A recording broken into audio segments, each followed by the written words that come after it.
Up, up, and away, and sneak into the night, because it's time for MMNPP, because that's right, bitches. I'm taking over this week, because some fucking one on this podcast made a clerical error and said, we've only got 2 weeks in between Loki and What If, and it turns out it's actually free. So, with my distinguished ass, I came in and saved the day, and I said, you know what? That's just fine. That's just fine and dandy. It's fine that you screwed up the scheduling. It's fine that you put the wrong logo in for 2 weeks in a row, Boingo, because we're going to talk about the new DC movie, The Suicide Squad, this week on the MCU podcast. But before we get into that, he is here. He is very queer. It's the marvelous competition, Boingo Rider. I would just like to point out that it is well documented I have a neurological disorder, and it's your job to check my shit. Is it? Is it when it comes to your show? You mean our show? The show that you're on every single fucking week? Buddy! That's like complaining you don't get the tag in. No, you're in the tag team, bud. Does that make me the hot tag because I only come in every once in a while? Yeah, and I get beat to shit. Look at my brain. It's not happy. All right. Well, I can't look at your brain. Sit over there and be unhappy for a little bit while I introduce the person who just spoke up. Hey, Buster Core, how's the imaginary competition going for you this week? I only read DC books this week, so I've Look at this boy here growing up and turning into a little Chad. I love it. It was only 5 books of the same book, but like, if that makes any sense, like 5 issues of the same like run. I've been doing fine. I watched it on HBO Max this week because I did not want to go to the theater. I mean, because of Delta variant. I said yar har fiddle dee dee. Yeah. But yeah. Should we just get into the movie? Real quick, before we go into full spoilers, I actually want to do something we usually neglect to do on this podcast, but that's perfectly fine. We're going to go round table here. Everybody's going to give their quick spoiler-free thoughts and a rating out of 10. So anybody who's just bombing into this podcast wanting to know if they should go see the movie or not can get an idea of that. And since you're usually not on this show, Buster, why don't you go ahead and go first? All right. I love this movie. It is so good. I kind of like it. It's kind of, I'll be a minute, maybe because I'm just like overthinking everything, but I kind of found it a tad predictable, but that doesn't matter at all because everything, the character dynamics are so good, the action, the costume design, everything just, mwah. And combined with probably my favorite modern comic book villain in a movie, just, I loved it. Probably the best DC movie since, I love this like creator-driven like thing that DC's going on with Shazam in this movie, and even And to the a certain Batman.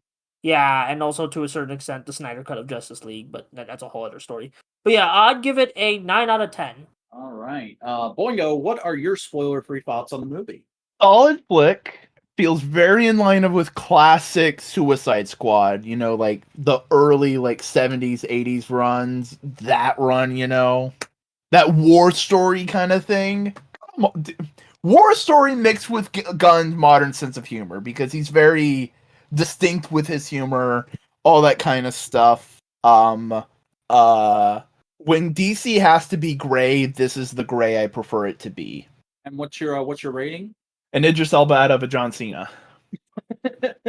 Well, as the DC guy on this podcast, I'm going to go ahead and say that as a moviegoer, I think this is a very solid film. As a DC fan, I have a lot of pause here, and I admit primarily that is nitpicky fanboyiness coming into it, and I think it's okay to accept that kind of criticism, but also separate it from was this a good movie or not? Because, like I said, I think this is a very good movie. There's just a lot of little moments in it, and the general tone and the sort of impact this film is having is really making me wince in terms of just like, this isn't exactly what I think when I come to Suicide Squad. When I think of classic Suicide Squad, as Boingo said, I'm more so expecting a political thriller than an action comedy thriller. And I know that's what this movie was advertised as, an action comedy. So I was okay with that for the most part, but it was just a little like, this isn't exactly what I think of when I think of Suicide Squad. And because this movie is going over so well, it's probably what Suicide Squad is going to be perceived as going forward. That being said, not a bad thing compared to what we had before then, which was just even more emo Justice League. Here's the thing. I'd argue Suicide Squad is a war flick. It's a Mhm. war movie. It's Saving Private Ryan with costume. I can get that, and there's definitely that aspect to it when they're on missions, but that's getting into the comics. I don't want to get into the comics. I want to talk But about that's the this kind of thing I movie. was talking about. That's the vibe I was saying. It's like it has that war comic, Mhm. Sergeant Fury, Sergeant, all that kind of stuff. Yeah, and this movie does capture that vibe very well. There's some odder choices with the characters in this, but I also appreciate those choices from a certain degree because it's like if they were trying to lock this into part of an expanded universe and Gunn's got to set up this thing and the other thing, he wouldn't have been able to do half the shit he did in this movie, which is part of what makes it what it is, which is really nice. And overall, I saw some people saying there wasn't a lot of humor in this movie, surprisingly. I thought there was plenty of humor. I thought it was a very enjoyable flick. And, I'm going to give it, interestingly enough, the same score I gave to the only comic book movie we've neglected to talk about in the show's history, Snake Eyes. I'm giving it an 8 out of 10. All right. So with that Spoiler said, warnings off. yeah, everybody, spoilers in 3, 2, 1. Every fucking buddy dies in the first 5 minutes of this movie. Okay, I kind of predicted this, honestly. Kind of like when I saw like everyone get on this plane, I was like, oh, everyone but Harley and Rick are gonna die. Like I was that's kind not, of hoping. I was kind of hoping Captain Boomerang would survive, just yeah. because, The actor's so like, good for him. Like even he. if he wasn't the 2016 one, he's a great actor, and it's Mhm. like that. Those 5 minutes of him are instantly better than those like hour and a half we saw of him in 2016. He's also Squad. like one of the most iconic parts of the comic Suicide Squad. Like, And the Flash rogues. That was my big thing. Was I was like, oh, when Barry finds out, he's gonna be upset. Yeah. Because like people who aren't super big Flash people don't notice, and like even I, as a casual Flash person, only kind of notice. Barry and the Rogues are actually friends. Like they're criminals, and he fights them all the time, but he still tries to be as lenient with them as he can because he understands where they're coming from most of the time. He's friends with most of his baddies. But didn't they explore that in like a Justice League episode, like the cartoon? yeah, Oh yeah. There's a great it was episode about that was a most beautiful depiction of the Flash ever. That's the Flash to me. Yeah. Because he just sees his Joker equivalent. The Trickster. Yeah, the Yeah. trickster, who is voiced by Mark Hamill in that cartoon, like he was played in the '90s show, and then again in the new Flash show. I think This- he's played every trickster that has ever appeared in like a voiced He media. didn't do it in Brave and the Bold. Brave and the Bold was someone else. And he also doesn't play the younger trickster in Yeah. CW Flash. I mean that's kind of expected, but like But no, like he's at a bar. He just did some crime things, and he needed to be taken care of. And so the Flash was like, "Hey man, are you off your meds? Dude, you need to get back on them. Yeah, gonna turn yourself in. You caught me again, Flash. Beautiful. Yeah, that's yeah. the Flash movie I want, not whatever bullshit Flashpoint Keaton crossover thing they're doing. Look, to briefly get on this. I love Flashpoint, like the story. I hate that they're doing it as the first Flash film. But anyway, that's another story. If you want to But- do a Flashpoint movie without doing Flashpoint, you know what you need to do? The Flash of Two Worlds. Oh, Mhm. Just adapt that classic comic. But killing everybody off in the opening of this movie is a really good way to sort of get across the point of the Suicide Squad, because I think only like 2 people died in the first movie, which And one of actually them haven't was seen. One of them was like the guy who could climb everything, or did he just die? He didn't even get like a line. He just attempted to escape, and then Amanda Waller's just like, "No, you're dead." And also, I love how they kind of experiment with the deaths in the opening, just saying this is the different ways you could die. Some are just soldiers, some get like hit in debris, some just their incompetence, like, and then there's just One the of one them guy. burns to death. Yeah, and then one of them tries to escape and gets their head blown off. Oh, also speaking of that, I love this movie's way of typography. Just like the creative ways they use the environment to make text. That's a very fun way. Yeah, that was really cool. That was some fun playing around with After Effects type stuff. Yeah, there's interesting things there. I also like how every member of James Gunn's like consistent casting choices are the ones who died. Except for Weasel. Weasel's played by Sean Gunn, and he survives at the very end. You see he's still alive. By Yeah, technicality. Also, like, well, was it just me, or could you see Weasel's testicles? Yeah, I saw multiple people said to me, like, oh, I hope, like, when I retweeted that tweet about somebody taking their kids to see this movie, which please fucking don't if you're listening to this. One of the replies I got to that was, well, I can't wait till those kids see Weasel Dick. I think that was me. Oh, Real quick, can I just... This is a Marvel podcast. This is what I want Vermin to look like if he ever shows up in the MCU. well, I feel like this is a thing Buster's going to be asking me a lot tonight, but who the fuck is Vermin? Vermin is a rat man that's a Spider-Man baddie.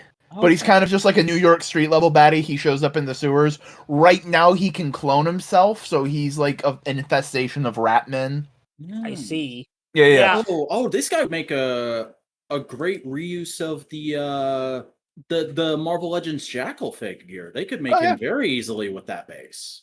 Oh yeah. But Vermin's fought like Moon Knight, Daredevil, Captain America, Spider-Man. Also, since we may as well get into like the B team, the primary cast of this film. Oh my god! I just realized this movie is SPD. The Beast is the main characters. That seems like just a bit of a stretch. But anyway, I love how have fun with the stretches. This is yoga. This is conversational yoga, my friend. Yeah, conversational yoga. Good point. But I love how James Gunn simultaneously gets great actors that work together that are still big names you can sell to a mainstream audience. Because you got Idris Elba, you got John Cena, those are big names, but they still work together so well. Mm-hmm. He's a good actor's director. Like Batista loves him for that reason, you know. Yeah. And honestly, I think it's because he went through essentially the garbage pile of cinema. And he had to really work hard to make independent, smaller actors get really good performances because he was in Trauma. Yeah, good point. That indie filmmaking background helped. I also just love the character choices in this movie because, like, Guardians of the Galaxy, to some extent, Gunn was working with kind of the classic team, kind of the team everybody knew at that point. The After Annihilation team, that's the Guardians that everyone knows. Yeah, he was working with the iconic Guardians team. Here he's just like, all right, DC's mandated me that I have to keep free characters, and then everybody else, I'm just going with the weirdest, most obscure choices I possibly can. Like, I only kind of know who Bloodsport is. I only kind of know who Polka Dot Man is. I'm somewhat familiar with King Shark, but Peacemaker? That was a choice where I, as the DC guy on this podcast, was like, who the fuck is Peacemaker? Peacemaker is probably the most brilliant part of this entire movie. Oh, yeah, definitely. Because he's a secret asshole. He's a secret asshole who tells you he's an asshole in the early part of the movie. Here's the best part, though. You know who was inspired by Peacemaker, right? Who? The comedian from Watchmen. Of course. Because Peacemaker's a Charlton character. So that's also why I loved it when he started spouting Ayn Rand shit like Steve Ditko. Yeah, like the piece. I really like the little semi-political commentary they get into in this movie. As you mentioned, that's a very classic Suicide Squad-ish, at least from what I know, because I haven't read much. I haven't read any Suicide Squad comic, but what you mentioned, so that seems accurate. Honestly, this entire movie felt like I was watching a live version of a trade paperback. You feel like every it just, I don't know. I mean that it's not like other movies are like that. It just feels like this felt the most comic booky. I'm reading a trade at a Barnes and Nobles. If that makes sense. I mean, going back to that typography thing you were talking about, those moments honestly kind of feel like issue breaks to me. Yeah. Oh, definitely. Especially with how sporadically they're used. Like, I can definitely see this just as just 6-issue miniseries kind of thing, but also like the typography itself feels very comic booky. I have read comics that do that technique. Yeah. Now, since I was talking about characters a minute ago with like choices and things, well, I gotta know: is there anyone in here you weren't expecting that popped to you? Hi, Korg. Mm-hmm. Like that's the obvious one, but like for me, fucking Calendar Man in this movie for 2 seconds. I flipped Apparently, out. remember- And not just any version of Calendar Man. Fucking recent rebirth Tom King Calendar Man is in this movie. Recent Like, Tom King Calendar Man, like going back to the old way, or is he like the psychopath Calendar Man? He is okay, so technically he's created by Snyder, but he first appears in the King run and King uses him again. Um he's a reinvention of Calendar Man where his mood and his complexion, his demeanor, I should say, not his mood, and his complexion changes with the seasons. That's his power. So, and it makes perfect sense that this movie comes out in the summer because during the summer he looks like a normal guy and he's a dick. During the fall, he's a little pale and he's depressed. During the winter, he's like almost, he looks like a corpse and he is like the scariest dude ever. And during the spring, he's got a sunny disposition and a tan. like I was gonna say, some weird jerk on Twitter just tweeted, "Oh, they ruined Calendar Man," and I'm like, Motherfucker, What- that's recent shit. Yeah. Read a fucking comic that's newer than 20 years ago. even so, did he even have a line in that movie? In this Yes, movie? he's the guy who makes fun of Polka Dot Man and says you should come perform at my daughter's birthday party. Oh, That was okay. Calendar Man? Okay. Yeah, with the Roman numerals tattooed across his bald head. Oh, Mm. yeah. Okay. So, I haven't just seen. that one line. The last Calendar Man I remember is the one from the Arkham Asylum video game. Yeah. Like, just that one line, and people just, comic book Twitter's wild, y'all. Don't go on it. Yeah, it's place. But there was that. Freaking Kaleidoscope is one of the inmates. And then I'm trying to think if there was You recognize any of the women because it was a brief scene when they went to the women's side of Belle Reve? Yeah, Kaleidoscope. She's Okay. she's a classic. Well, not a she's like a Wally West era Flash villain. And she's the lady with the sort of stained glass texture all over. Her Right. body. Yeah. Yeah. Okay, well, actually, like, speaking of that, can I just talk, like, the character introductions are just, like, it's just such a, like, it feels so natural, yet still, like, gets across all the information. Because a big problem of 2016 Suicide Squad was, like, this is Katana, she's got my back, you know, that kind of, like, weird exposition, unnatural. Yeah, wasn't it, like, either super awkward or it took forever? Yeah, either that, because the first 30 minutes are just like a trailer exposition, and then there's like half, and then it's just either the other times it's just super awkward with like Rick Flag going, "This is Katana" and stuff like that. Just that's just the main thing that stuck out to me in the 2016 movie. But this is just like, okay, let's go to each one. All right, and then like the inmates are asking questions, Amanda Waller just answers like that. That's natural. And then there's jokes. There's like they plays into the personality, especially with John Cena's Peacemaker's like kind of like stoic, kind of no nonsense, very like Starfish is slang for butthole. You think there's a connection? yeah, like that. Like I don't know what I would stoicness like. No nonsense. No nonsense. Yeah, no nonsense. Would be the best. Stoic. That's the word you're looking for. Yeah, actually, speaking of like characters, well, let's just get into some of like the best ones or the ones that stood out here. Are we to going to talk us. about the waifu? Can we Yes, talk about yes, the Rat. That's the first one I was Can going we to talk about everybody's new waifu, Ratcatcher 2, who Yes. nobody fucking heard of a week ago? Yeah, now we all stand her. Because legit, like, as soon as I saw her, I was like, she's going to be the best character in this movie, and I don't want her to die, and spoilers, she didn't, thank God. Also, the rat didn't die. The rat saved the day, boys!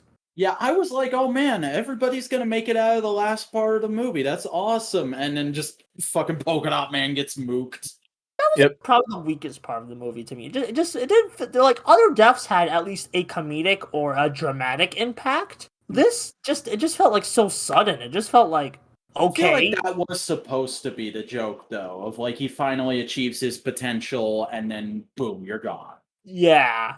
Like your arc is over, you're out of the story now. Yeah. There's also the idea the Suicide Squad isn't a superhero movie. You can't have superheroes in this movie. It's not a superhero Oh, movie. yeah, I didn't even think of that. So I'm a superhero. Nope.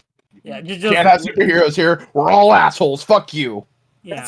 That's the other thing too, because this movie mostly takes place in fucking Corto Maltese, and I spent the whole movie going, man, they're gonna shove a bat character into this, and there's gonna be some kind of allusion to Bane, and I'm gonna roll my eyes, and nope, never. No one ever brings up Bane. Fucking wonderful. Is the Thank Bane you. city?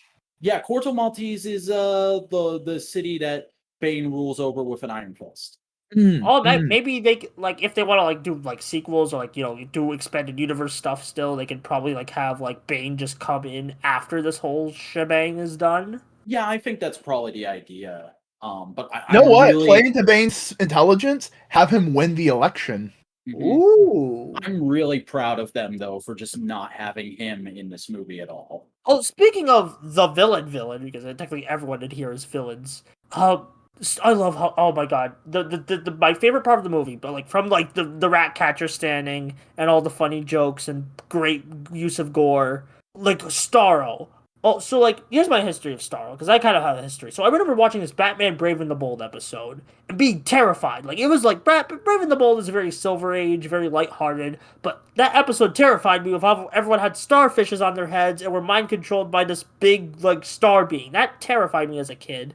And now, like seeing it like used to that potential in the big screen, I'm like, oh my god, this is so cool. It's kind of like it's like how you're one of like if your childhood toy just like that you're like you've grown an appreciation for like just came back in this huge way. You feel Very much the same thing for me because as a Snyder hating DC fanboy, like as soon as I found out Starro was in this movie, because for those of you who don't know, Starro is the first villain the Justice League ever faced. He was created to be a big bad for the Justice League. So I kind of, when I found out Starro was in this movie, I just pictured James Gunn watching Justice League in the theater and being like, this fucking bitch didn't use Starro. What a fucking wuss. I'm gonna put Starro in my Suicide Squad movie. Even Marvel did the first Avengers book. They adapted it. Yeah. Like, Avengers is just Avengers issue number 1. Mm-hmm. That's it. That's the movie. yeah, And it's very good. Yeah. yeah, but It's like almost as if those old writers knew what the fuck they were doing. I love how they like it's like literally I feel like everything just kind of clicked with like sorry to just talk about the movie in general. Everything kind of clicked. The R rating, the use of Starro, the kind of the characters they chose, the characterization, the tone. And I feel like everything. And it's because all of that is very key to what the Suicide Squad is as a comic. You know, with what Boingo was saying there about old writers and whatnot, and what you're saying about everything clicking with this movie, it just makes me think. Literally the other day, I was listening to an interview with Malachi Black, and he described his philosophy towards growing as a professional wrestler of, I listen to the older generation as much as possible because, yes, it's nice to reinvent the wheel, but the wheel is so fucking good that people are still using it. Yeah, and it's like I feel like this is a great mix of like gun sensibilities and like letting it go loose, but also like staying true to like the comic. Yeah. And Gunn is a perfect kind of director for this movie because Gunn made the Trauma trashy indie flicks. He made Guardians the big, high budget, really well polished superhero flicks. And then he made Slither, the weirdo body snatcher creature from an outer space, ooey gooey horror movie. So this is kind of like a middle of his two like kind of like extremes or like Yeah, this is like Very much peak so. Gunn. Yeah.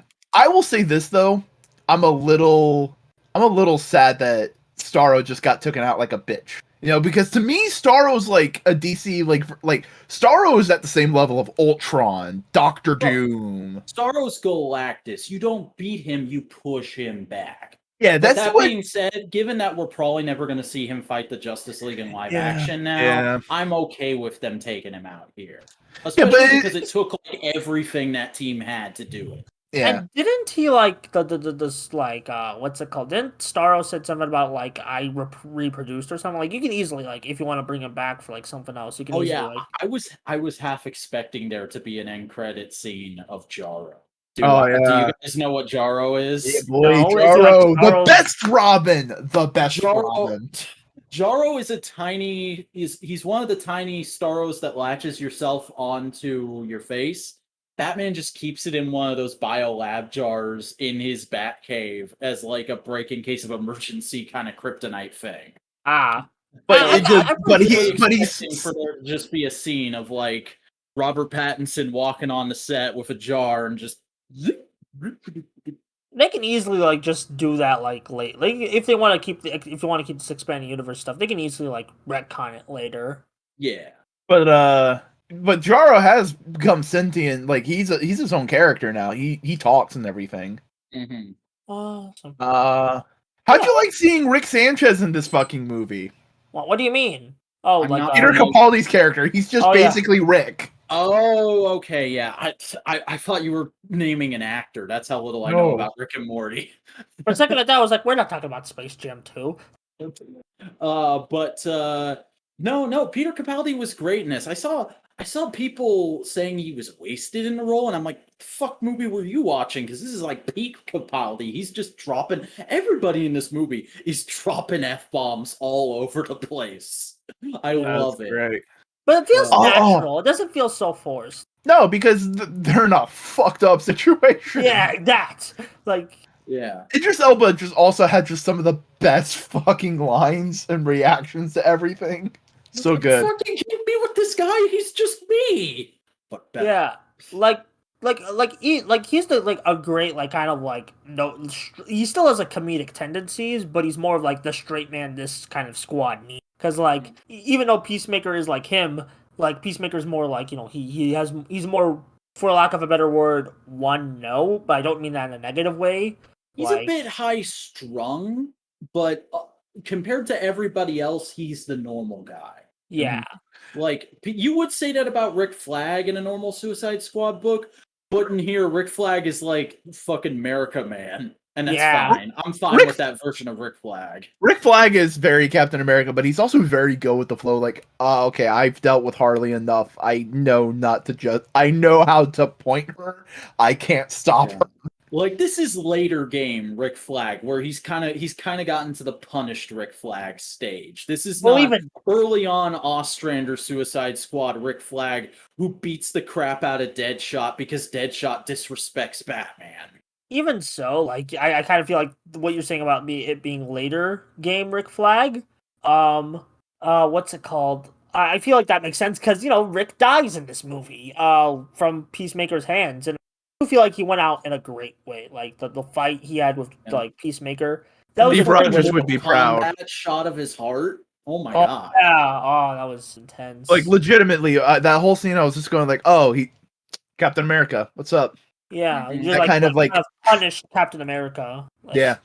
And like that's another death that got me, just because like to me Rick Flag is like DC's Nick Fury, Captain America kind of dude. Like he's that kind of important character.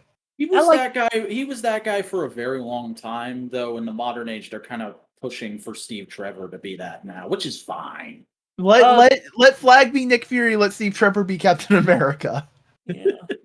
No, actually, no. Steve Trevor is Peggy Carter. Yeah. How do you feel about Harley in this movie? This is the best I've seen this Harley. This is a Harley to me. You put her in front of me, and I go like, yep, that's Harley Quinn right there. Soft agree. This is a take on Harley I can get behind, but it's not my Harley Quinn. I'd say the closest she gets to it is the moment when she shoots the guy and she's like, I'm sorry, you're putting up a lot of red flags. Oh, that scene was great. Yeah, my personal favorite scene of her was when she like escaped and like she had this like very serious face, like it just like but like still had this like eccentric fighting style and stuff. Like that was a really good scene. I think this version of Harley, because this is Margot Robbie's third time playing Harley Quinn at this point. Yeah, and she's also said like this is the closest it's been to how she's wanted to play Harley Quinn all along. Which is a mix between the Hot Topic Harley, which I'm pretty sure a lot of us put up with. With Hot Topic. Yeah, that's what I'm saying. It could be written well. I just feel like it's just often not. I'll go ahead and admit when she made in her first line being that comment about having road rage in a bank, those were my red flags going off. But like the whole rom-com within this movie, that just felt like an episode of the animated series, like early Bruce Timm kind of shit, you know? Yeah. Because it has that felt vibe. It felt like what grown-up Bruce Timm fans want to write. Instead of what Bruce Timm actually writes. Sorry for the Bruce Timm slander. Bruce Timm is a special individual. Yeah. Bruce Timm is one of those writers that you go like, damn, really good. I wish he didn't put the foot fetish and stuff in there all the time, but like most of it's pretty damn good. Mm-hmm. Also, Bruce X Babs is disgusting. Get out of here before I pull out my horny bat. Yeah. Says Anyway. the Supergirl simp. Yeah, but you don't ship Supergirl with fucking Clark. No. Oh, that's horrible. Why? I used to actually so many people who were like, we're gonna couples cosplay as Superman and Supergirl. Oh God, that sounds horrible. Speaking of horror, there's not really. I mean, technically, like the Suicide Squad tagline is "horrible heroes" or worst heroes. Yeah, Terminal Tomato. Yeah, but like, yeah, I just really like this movie. Starro's amazing. The characters, they have really good. Like Gunn just like again, like sorry to get onto like I know we already said this, but like Gunn just knows how to like get good dialogue, but like and good performances through that dialogue. Also, we got to give a bit of a nod to the obvious merch mover for this movie, King Shark. Oh yeah, we interpretation of that character. Forgot to talk about King Shark. Like it's kind of like it's much different than the Harley Quinn show that they're doing. Like because like he in there he speaks full sentences, but like King Shark is an intelligent individual usually, but most live action things tend to dumb him down a little. Like in The Flash, he's just a big CGI monster. Yeah, and like he's intelligent in the Harley Quinn show, but like here he's like more like he's like for lack of a better word, Groot. Yeah, he's Kid Hulk. He's the kid. Dare I say? No. Hulkling's a completely different thing. Hulkling is a gay scroll. I know. Okay, I know, but like, just sorry. This is Hulk as a calm child.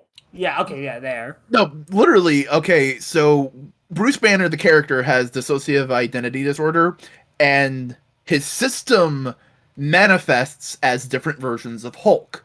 So there's Bruce, there's Joe Fixit, there's Conqueror, there's Devil, there's the Professor, and then there's one that everybody calls the Kid, and that's the Hulk everybody knows. Hulk smash, Hulk angry, why you hurt Hulk. Yeah. So they call him the Kid because they all look at him as like the inner child of Bruce, and they want to protect him. Yeah, okay, that makes more sense than whatever I just said. Because I assume everybody knows about the multiple personalities of Bruce Banner. Immortal Hulk. Everybody is up to speed on the current run. I mean, like, didn't Immortal Hulk like outsell Batman briefly? Oh yeah, for several months. It was the most popular book for like several months. That was, I think, around issues 20. Completely reinvented the character, and now it's going back to basics now that that's over. Ooh. No. Wait. Oh, you read the first issue of Donny Cates? No, I haven't. I read the second to last issue of Immortal, buddy. Okay, but you looked at the solicitations for the Donny Cates run yet? Solicitations and the actual book are two different things, and you know that. All right. Let's see. Getting back to this movie.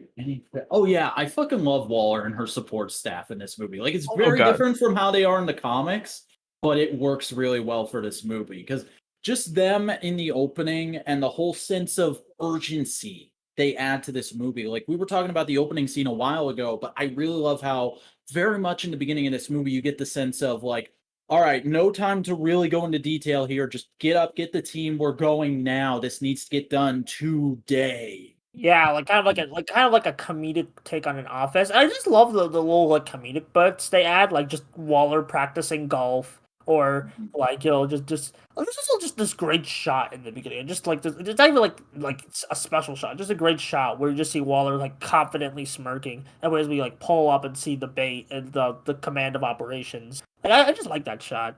And my personal favorite thing in the whole movie is just that, like, for once a fucking DC movie got Amanda Waller's characterization down, because her employees betray her, knock her out so that they can complete the mission and save the world. And she wakes up, and yeah, she punishes them a little, but she doesn't like fire all their asses. She doesn't have them sent to prison. She keeps them on because she respects that shit. She respects that kind of initiative. That's the kind of person Amanda Waller is. The Amanda Yeah. Waller I want to see go up against like Bruce Timm era style Superman and Batman. You know, this like that's that kind of Amanda Waller. Yeah, Amanda Waller is the kind of bitch who respects people who are able to get shit done so much that she is always striving to be that way herself, to the point where she has the confidence to be snuck up and being interrogated by Batman as she's just gotten out of the shower and just be like, you have no power over me. You can't get any information out of me. What the hell do you even think you're doing here? It's one of my favorite scenes in the entire DCAU. Yeah, like Man. yeah, just I got nothing else to say. Just But I also love when Amanda Waller gets a little sweet and going like, the world needs a Batman. Like with, I don't know how most people feel about that little retcon about Terry McGinnis. I think it's kind of like it's sweet that Amanda Waller was thinking about Batman in that way. I'm fine Very with cynical. it because I saw it before I saw Batman Beyond, actually. Mhm. But there's a lot of people who saw all of Batman Beyond first that don't like it. Yeah. But the dick measuring contest. Oh yeah, between like Peacemaker and Idris Elba or Bloodsport. Yeah. Dubois. Mhm. His name's Dubois. I remember because he's Louisiana. It's Nice. French. No, like I love when they finally finish and Peacemaker is breaking, like doing some demo on a thing, and he just goes like, "Why are you doing this? Come on!" And he just goes like, "Wouldn't you do it if it was dope?" Fuck you.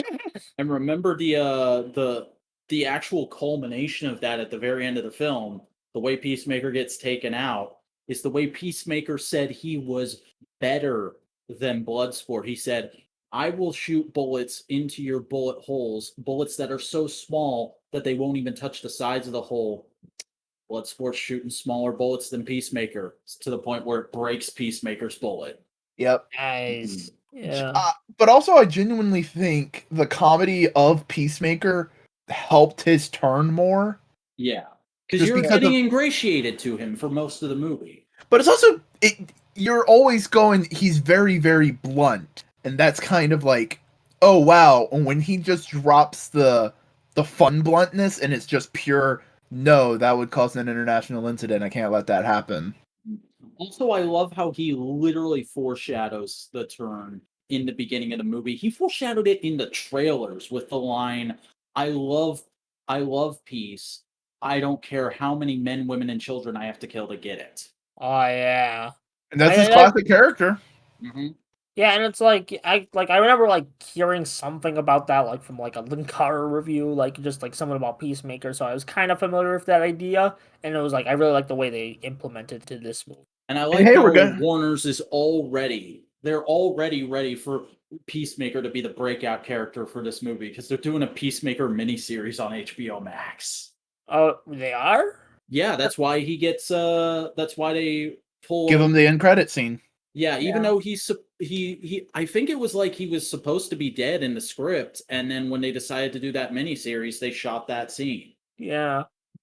I like, to be fair, I get like that like weird. I find it weird how both post credit scenes or both credit scenes are just like characters that you thought were dead coming back. But you know, it's fine. Maybe we could see Weasel done proper, like not done properly. He was done pretty well in this movie. but, like, Nobody cares about Weasel enough that he needs to come back and be done properly. He can come back for I meant, one gag in like the next Gun Suicide Squad movie That's what I meant, if like- we're getting another one. yeah, like just cut reoccurring, just come one off gag or something. Like I didn't mean like poor choice of words on my part. I'm sorry. Weasel just needs to be the Where's Wally? Yeah, Where's Waldo? he just like a stamp. Like don't even just put him in James Gunn Suicide Squad film. Just put him in all the DC films. Like just You get Weasel, we got Stan Lee, buddy! Weasel's just being like interrogated in the background of the Robert Pattinson Batman film in one scene where they're at the Yeah. GCPD. yeah, just put him in like every movie. Put him in like Shazam 2 with Sinbad.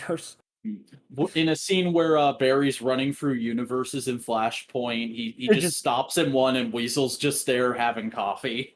Yeah, the Weasel verse. It's Stash. all weasels. But no, this was a really good movie. Not surprising in the slightest, though. I should say, like Yeah. everybody was expecting this movie to be at least competent. It's also just Yeah. not surprising as a James Gunn flick. We know James Gunn. We know what he's good at. Like, unless there was a bunch of like producer over management, you know. And it's also, well, there might have been that on like some level of like you can use these characters and we need you to use these characters, but not these. But like I know damn well they gave him a list. Here's characters. Here's a list of characters you cannot use. Here's a list of characters you can use but not kill. And here's a list of characters we do not give a fuck about. Harley needs to be in this movie because it's Harley Quinn. She was in the last one, and also Margot Robbie is signed for like 8 movies. So, and then like the whole thing with DC film wise right now is like, yes, Justice League Extended Cut happened, and it was a massive pain in the ass for those of us who aren't into Snyder's stuff. But like, that was the last of the extended universe stuff. It doesn't matter what they teased in that movie. That's the end of it. Now we're going towards a direction of DC is just going to try to make good movies and let directors do what they do. May I give a pitch of what we should call this new thing? DC Elseworlds. Oh, Elseworlds. Yeah, ooh, that's a good one. That's a good one. Let's call That's it Elseworlds. Because hey, of... some Elseworlds can cross over. Doesn't mean they have to. Just treat it like that. Yeah, that's fine. Like, if I could speak for like just as a film, like just in terms of films of 2021, I think this is like the first legit good film I've seen all year. Because like, let me just break down all the films I've seen this year. Tom and Jerry, that was okay. Like a 6 out of 10.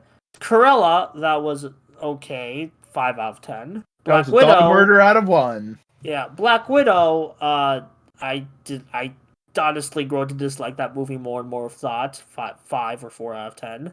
What was the other one? Space Jam 2. I can't give that a rating. It's a different. It's its own beast. It's not even a movie. It's its own. I have to judge it as like a basketball game. Yeah, it's a transcendent experience that Michael Jordan went on and then tried to recreate through perfectionism. Yeah, I see you. Shout out to Super Eye Patch Wolf video, Jinx. And then like this was like it was great to just see a legit good movie that came out this year. That didn't like there's still like you still have to hit beats, but it felt like very creator driven. It was just nice to remember. Was Godzilla vs Kong this year? Yes. That was fucking fantastic. Yeah, it was great action. I felt like it could have been. I haven't seen like a movie that truly hyped me, but every movie I've been like, this is an 8 or a 7 because I've seen Black Widow, I've seen Godzilla vs Kong, I've seen Snake Eyes, and now I've seen this, and all of those are like 8 or 7 to me. Yeah, again, valid. I'm sometimes just have a bit of harsher standards now. I don't know. Maybe I'm growing more cynical or something. I don't know. It's just here's the thing, like. I'm willing to accept a lot more in a movie because it sets the expectation. Like the writers, the directors, the actors, they go like, "All right, this is the movie we're giving you," and I go like, "All right, cool." You don't go to McDonald's expecting a Chili's burger. See, that's it. This is getting off topic, but fuck it. I think Chili's burgers are worse than McDonald's. But you know what I'm going like. You don't go to McDonald's expecting Five Guys. Yeah. Like that's not even like what I'm thinking. I'm not even like expecting quote unquote perfection. I'm just like I think I just want like a tad more quote unquote creativity. I don't know. That's a whole other discussion. That's what I'm saying. You're wanting Five Guys, and they were giving you McDonald's. They were perfectly honest. This is McDonald's, and you just wanted Five Guys. Yeah, I could kind of see that. Anyway, like I actually have to go now. Sorry. Like no, you're I just abandoning us again on this podcast. You're leaving us the toy news and current comics. How horrible of you! Look, to be fair, I don't really have like that Superman son of Kal-El to talk to like I just isn't really for. I just like I'm tired, man. I basically just wanted to do the Suicide Squad discussion. Sorry, right, and also I have things. You go have a sit down and emergency sausage roll. Yeah, I'm going to make merchandise of blood sports helmet or something. I don't know. That's a really cool helmet. I forgot to mention You that. could buy the multiverse figure that's out there. I think that's at Ooh. Walmart Yeah. right now. Yeah. I kind of want to get the King Shark. I kind of want to get that Walmart exclusive King Shark. All right, Yeah. guys, I'll go to Walmart. Bye. Bye. See you later, Melvin. All right, so shall we delve into oddly enough, we're delving into Buster's realm after he leaves now, because this is an Image comic adaptation. We got the No, trailer why this is week. Vertigo, isn't it? No, why is Image? I'm gonna check. I'm gonna check for you. Fuck, it is Vertigo. You were right. Boom, baby! All right, okay. I swear, it said Image when I read it. Buddy. Maybe I'm just too used to Saga, because Saga. Probably. But an adaptation of Brian K. Vaughan's Why the Last Man is coming to Fox on Hulu very soon, and we got the first trailer for it this week, and it looks about what I'd expect a live action like a TV company to make out of Why the Last Man, which is to say, it's Walking Dead. It looks very Walking Dead to me. I didn't watch the trailer. I'm trying to pull it up. It's loading, so like terrible, I'll say that. There's some like little Ooh. bits of the comic poking out and looking at me that I'm like, oh hey, I can see that. Like I like the one bit we get of Dr. Man in this trailer. But other than that, it's just kind of like, okay, so we'll see where this goes. But ultimately, I don't think we're gonna cover this in depth on this show. So I'm probably just gonna watch the first episode and then forget about it until people are going like, "Oh, it was prematurely canceled," or "Oh, I can't believe it's finally ending." Like I am this week with people being sad about fucking Supergirl rapping. This the first response tweet underneath this trailer is just like, so the world falls apart because there are no men. Tell me this shit was written by a man without telling me it was written by a man. Motherfucker, it's half the population. Jesus. That's some feminazi shit right there. Like, the same shit happened in Endgame. Yeah. It's half the population, and it was pretty damn post-apocalyptic there, eh? Talk about a shit take. Yeah. But no, it looks all right. I'm I will engage with it on some level. That's what I'll promise. That is what I will promise to the listeners this week for Why the Last Man, the TV series. And in case you're wondering, yes, I have read the whole comic. I read the comic over like the course of a week a few years ago and loved it. It's probably my favorite indie book that I've finished. But are you gonna wait until you can actually watch this trailer for us to move on, or do you want to move into? We can just move on. I'm not gonna watch it. I'm just reading some of the fucking comments, the responses to it, and it's just like, boy, this is gonna be a shit show. Because someone's going like, oh, one cisgendered men, does this mean the show saying trans men aren't men? It's like, no. The show is why literally an issue that man. deals with trans men existing in the show's universe and how that affects the fucking comics universe. God damn. Really? I didn't know that. Yeah. And like there's a whole cottage industry that pops up in the comic of female prostitutes pretending to be men because certain women just really need a man to hold them in bed. I didn't hear what you just said because you got cut off. Okay, well, in case the recording didn't pick it up too, there's a cottage industry that they touch on at one point in the comic of female prostitutes pretending to be men in order to offer comfort to women who have like lost their husbands. But yeah, I think that's all we have to say on that. So let's get into okay, this is technically Twit news, but I put it on here because it's figures based on a comic book. We are getting a whole subline of figures in the Power Rangers Lightning Collection from Hasbro based on the Mighty Morphin Power Rangers meets Teenage Mutant Ninja Turtles comic by Ryan Parrott that came out a few years ago. And we're getting the full Ranger team spread across free 2-packs. One 2-pack of I believe this is Leo and Donatello. There's a 2-pack of Mikey and April, and a 2-pack of where's the Rangers for this? Raph and Tommy as a foot soldier, who is the one Power Rangers character that's actually included in this subline. Surprise, surprise. And then Green Ranger Shredder is getting its a solo release. And a lot of Power Rangers fans were kind of annoyed by these like initial hype, because the first thing that was real was the 2-pack of 2 turtles. And a lot of people were going like, wow, look at all the unique parts. Look at the premium paint jobs on these. These look amazing. I haven't read this comic, but these are really cool looking. And then the second 2-pack people saw, and they were like, oh my god, this is like the 8th Pink Ranger in this line. What the hell? That mold's got to be getting rickety. But I was fine with it because I knew it's a thing in the comic. April becomes the Pink Ranger. Also, neat to see that suit without a skirt. And then the Raph and Tommy 2-pack is the one that really got the backlash, because oh god, Tommy. Power Rangers fans do not like, a lot of Power Rangers fans I associate with do not like Tommy these days. Yeah. And then, but it's a thing from the comics. Come on. Yeah, I'm fine with the choice to include Tommy with Raph. Like, it makes sense. Those are 2 very similar characters, but also, like, is there not a Casey Jones in this comic we could have put in here? That would I have don't been think my Casey was choice. in the comic. Really? Yeah, don't think he Okay. was. I haven't read the comic, so I wouldn't know, obviously. But then also, like, as a toy guy, because remember, I'm a toy guy first and foremost when it comes to anything, I look at this and I go, oh, it's the same thing with how they did the putties in the Lightning Collection initially, because the first release of the putties was in a GameStop exclusive 2-pack with a Green Ranger.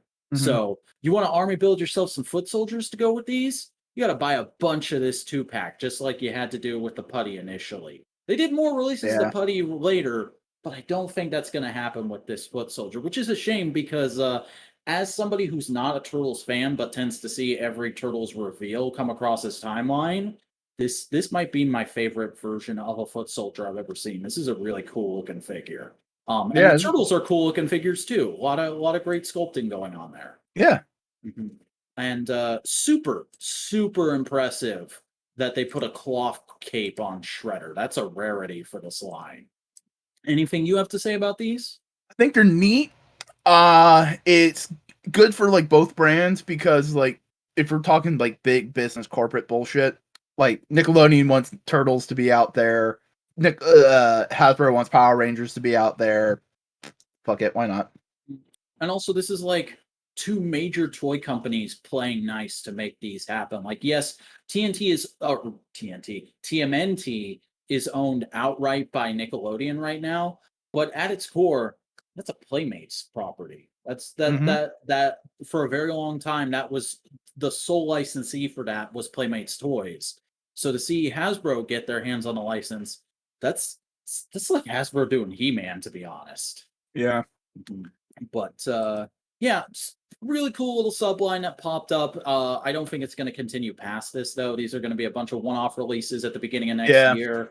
And I'm not going to be picking them up. They're not on my wants list, but I think it's really cool that they're happening. And I wouldn't mind getting hands-on with at least one of the Turtles at some point. You know, now that DC's not with Mattel anymore, maybe we can get JLA Power Rangers toys. Oh, I would love that. I've been saying the main thing, we haven't talked about it on this podcast because it's long since passed, but the main thing that turns me off of DC Multiverse, the McFarlane line, is the fact that we almost got Hasbro DC figures. There's a concept Batman in like the Marvel Legends style that's out there. You can find photos of it on the internet that Hasbro made as a proof of concept to show to DC Comics.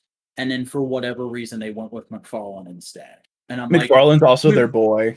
Yeah, but I just looked at that and I was like, we were on the verge of greatness. We were this close. Hasbro owning both Marvel and DC at the same time. Man. In the same scale, perfectly semi-articulation, so everything works nice. Jim Lee's a major creative executive in DC right now, isn't he? Yeah. Jim Lee and Toddy are boys, man. They're Yeah. mates. And I'm like, I'm not knocking the multiverse line. It looks very good for what it is, but it's too big. It's a lot of stuff I don't care about, so I'm not collecting it. And I'm gonna hold out hope till the day I die that Hasbro does 6-inch DC someday. It'll Until probably then, be the day they don't do Marvel. yeah. But if they do it in the Marvel Legends style, that's fine. It can just go with all the Marvel Legends they've already made at that point. Yeah. But let's go ahead and move on to a Marvel toy release. Good Smile Company has announced they'll be doing a Disney Plus Nendoroid of Loki from the Disney Plus series, as was teased a few weeks back. We saw the little Miss Minutes that comes with this as an accessory, and now we get to see the full figure, which is mainly Loki in his TBA outfit with a tesseract, the show's logo and a stand, an alternate face, an alternate. I was holding off on saying it because I couldn't remember what it was called, but the time travel device, the TemPads, I think it TemPads. is. Yep. And then there's because the thing with Nendoroids, they don't have much articulation. They mainly rely on swappable arms to do poses. It's a choose your own chibi statue. That's what Nendoroids are. They're choose your own chibi statue. Mm-hmm. And in this case, there's an entire swappable body so you can do President Loki, which is awesome. Not posable. It's not a posable body. No, it's just the pose from the trailer, which makes sense because they probably started making this around the time the trailer came out. But no, it looks like a really damn good Nendoroid. I don't have any Nendoroids. There's some I want, but that's mostly for like other anime bullshit.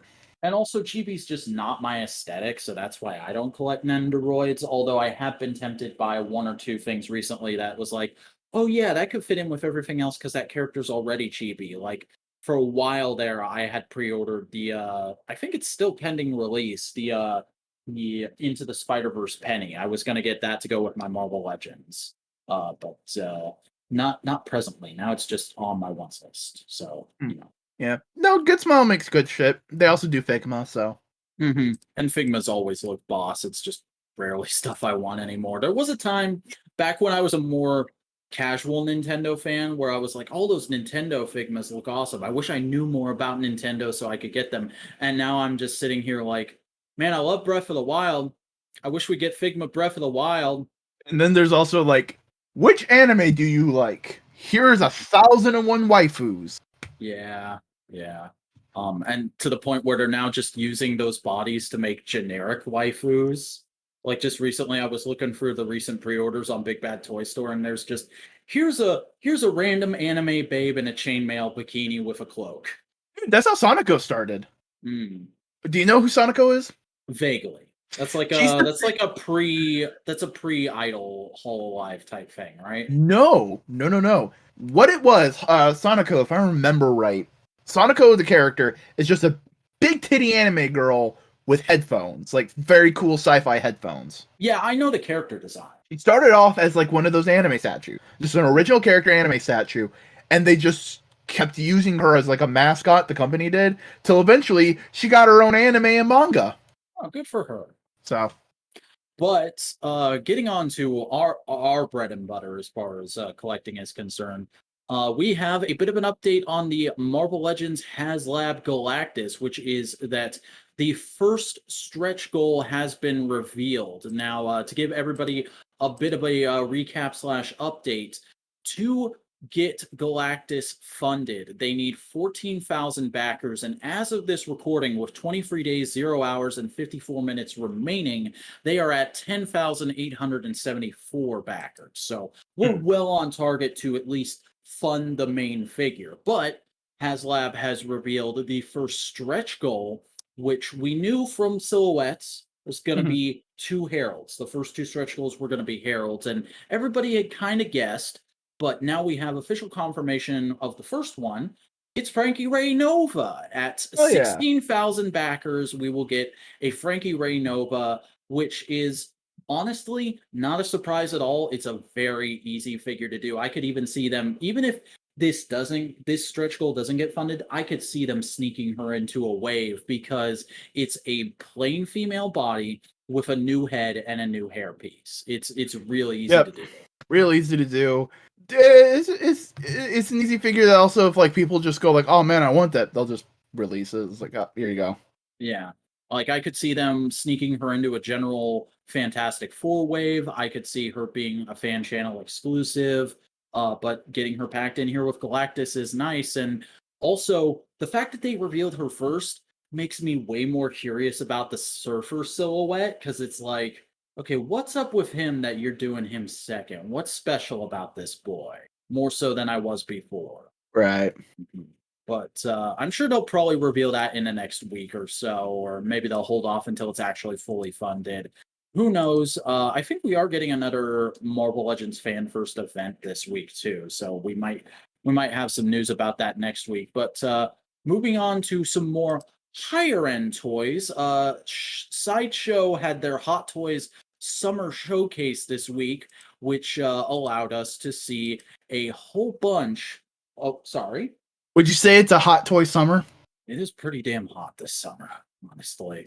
Like, okay, quick off-topic tangent. I forgot to film my radiator at the start of the summer, and so my AC wasn't working this week.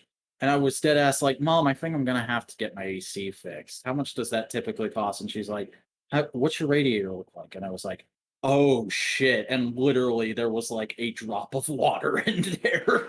And then the next day after I refilled it, my AC worked like normal. You dumbass. Yeah. You absolute dumbass.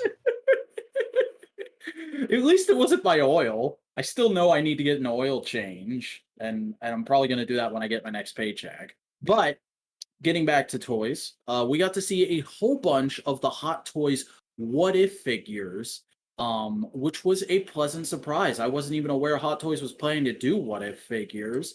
Also, additionally, they revealed that they're doing Zemo from Falcon and Winter Soldier, because he wasn't at the last thing we talked about. And he looks good. Yeah, he looks great. But then for Hot Toys, What If, we have Zombie Hunter Spider-Man, which looks very, very good. That version of Spider-Man is growing on me a lot. Like, normally I'd think Spider-Man with a cape is dumb, but it's Doctor Strange's cape, so it kind of aesthetically flows. Yeah. And he's gonna come with a whole bunch of alternate hands and eyes and cool looking web effects, honestly. But then the big thing for me, I think the thing that's really enticing me toy wise, more so with Legends. I'm gonna go Legends because I'm a 6-inch guy, not a 12-inch guy. But Hot Toys is doing Captain Carter and the Hydra Stomper, which can open up and house a Steve Rogers figure, which is so awesome. Like, the Legends isn't going to do that, but of course Hot Toys would go that extra mile, and both figures look phenomenal. Mm-hmm. And then last but not least, they're doing Zombie Cap as well. So, you're getting 2 figures for both installments in the show, and I'm sure there's more for later episodes that Hasbro and Hot Toys are just holding off on. I wonder how Marvel's thinking about dealing with the fact that Chadwick Boseman is kind of a major part of What If. He's a major character in a couple episodes, and they kind of have to make figures of those because people will want them, but like... Well, there's already a Marvel Legends of Star-Lord T'Challa. Yeah. That's been revealed, so we're getting that. I don't know about the rest of it, but honestly, I think they're going to handle it like normal, just... There's probably going to be a dedicated to the memory of Chadwick Boseman at the end of that T'Challa as Star-Lord episode. Because from what we've heard, that specific episode is his final performance. Yeah. Because somebody's going to mention it. If somebody who looks at the descriptions of our videos is going to mention it, yes, there's a Justice League cyborg in one of these articles. It looks about as good as you could possibly make that design look. Yeah. Hey, the actor's gonna probably get paid some for it. But on top of all that, our final thing to talk for this week is, as we reported last week, Todd's store, Todd's version of Hasbro Pulse is now open for business. The McFarlane Toys store with 2 S's in the URL is now open for business, and their initial reveal, their initial exclusive is just the freaking Last Night on Earth wave as a full multi-pack with some little bits of exclusive paperwork. Yeah, fair enough.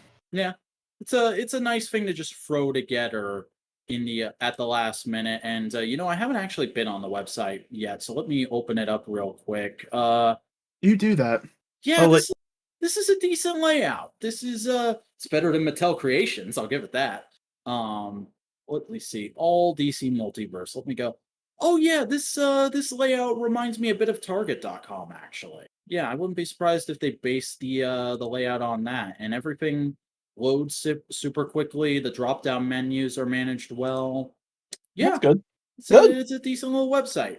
Solid. Good on ya, Toddy Max. And that is all the toy news that's fit to print for this week. So, Boingo, how many comics did you read this week? In a strange turn of events, 4.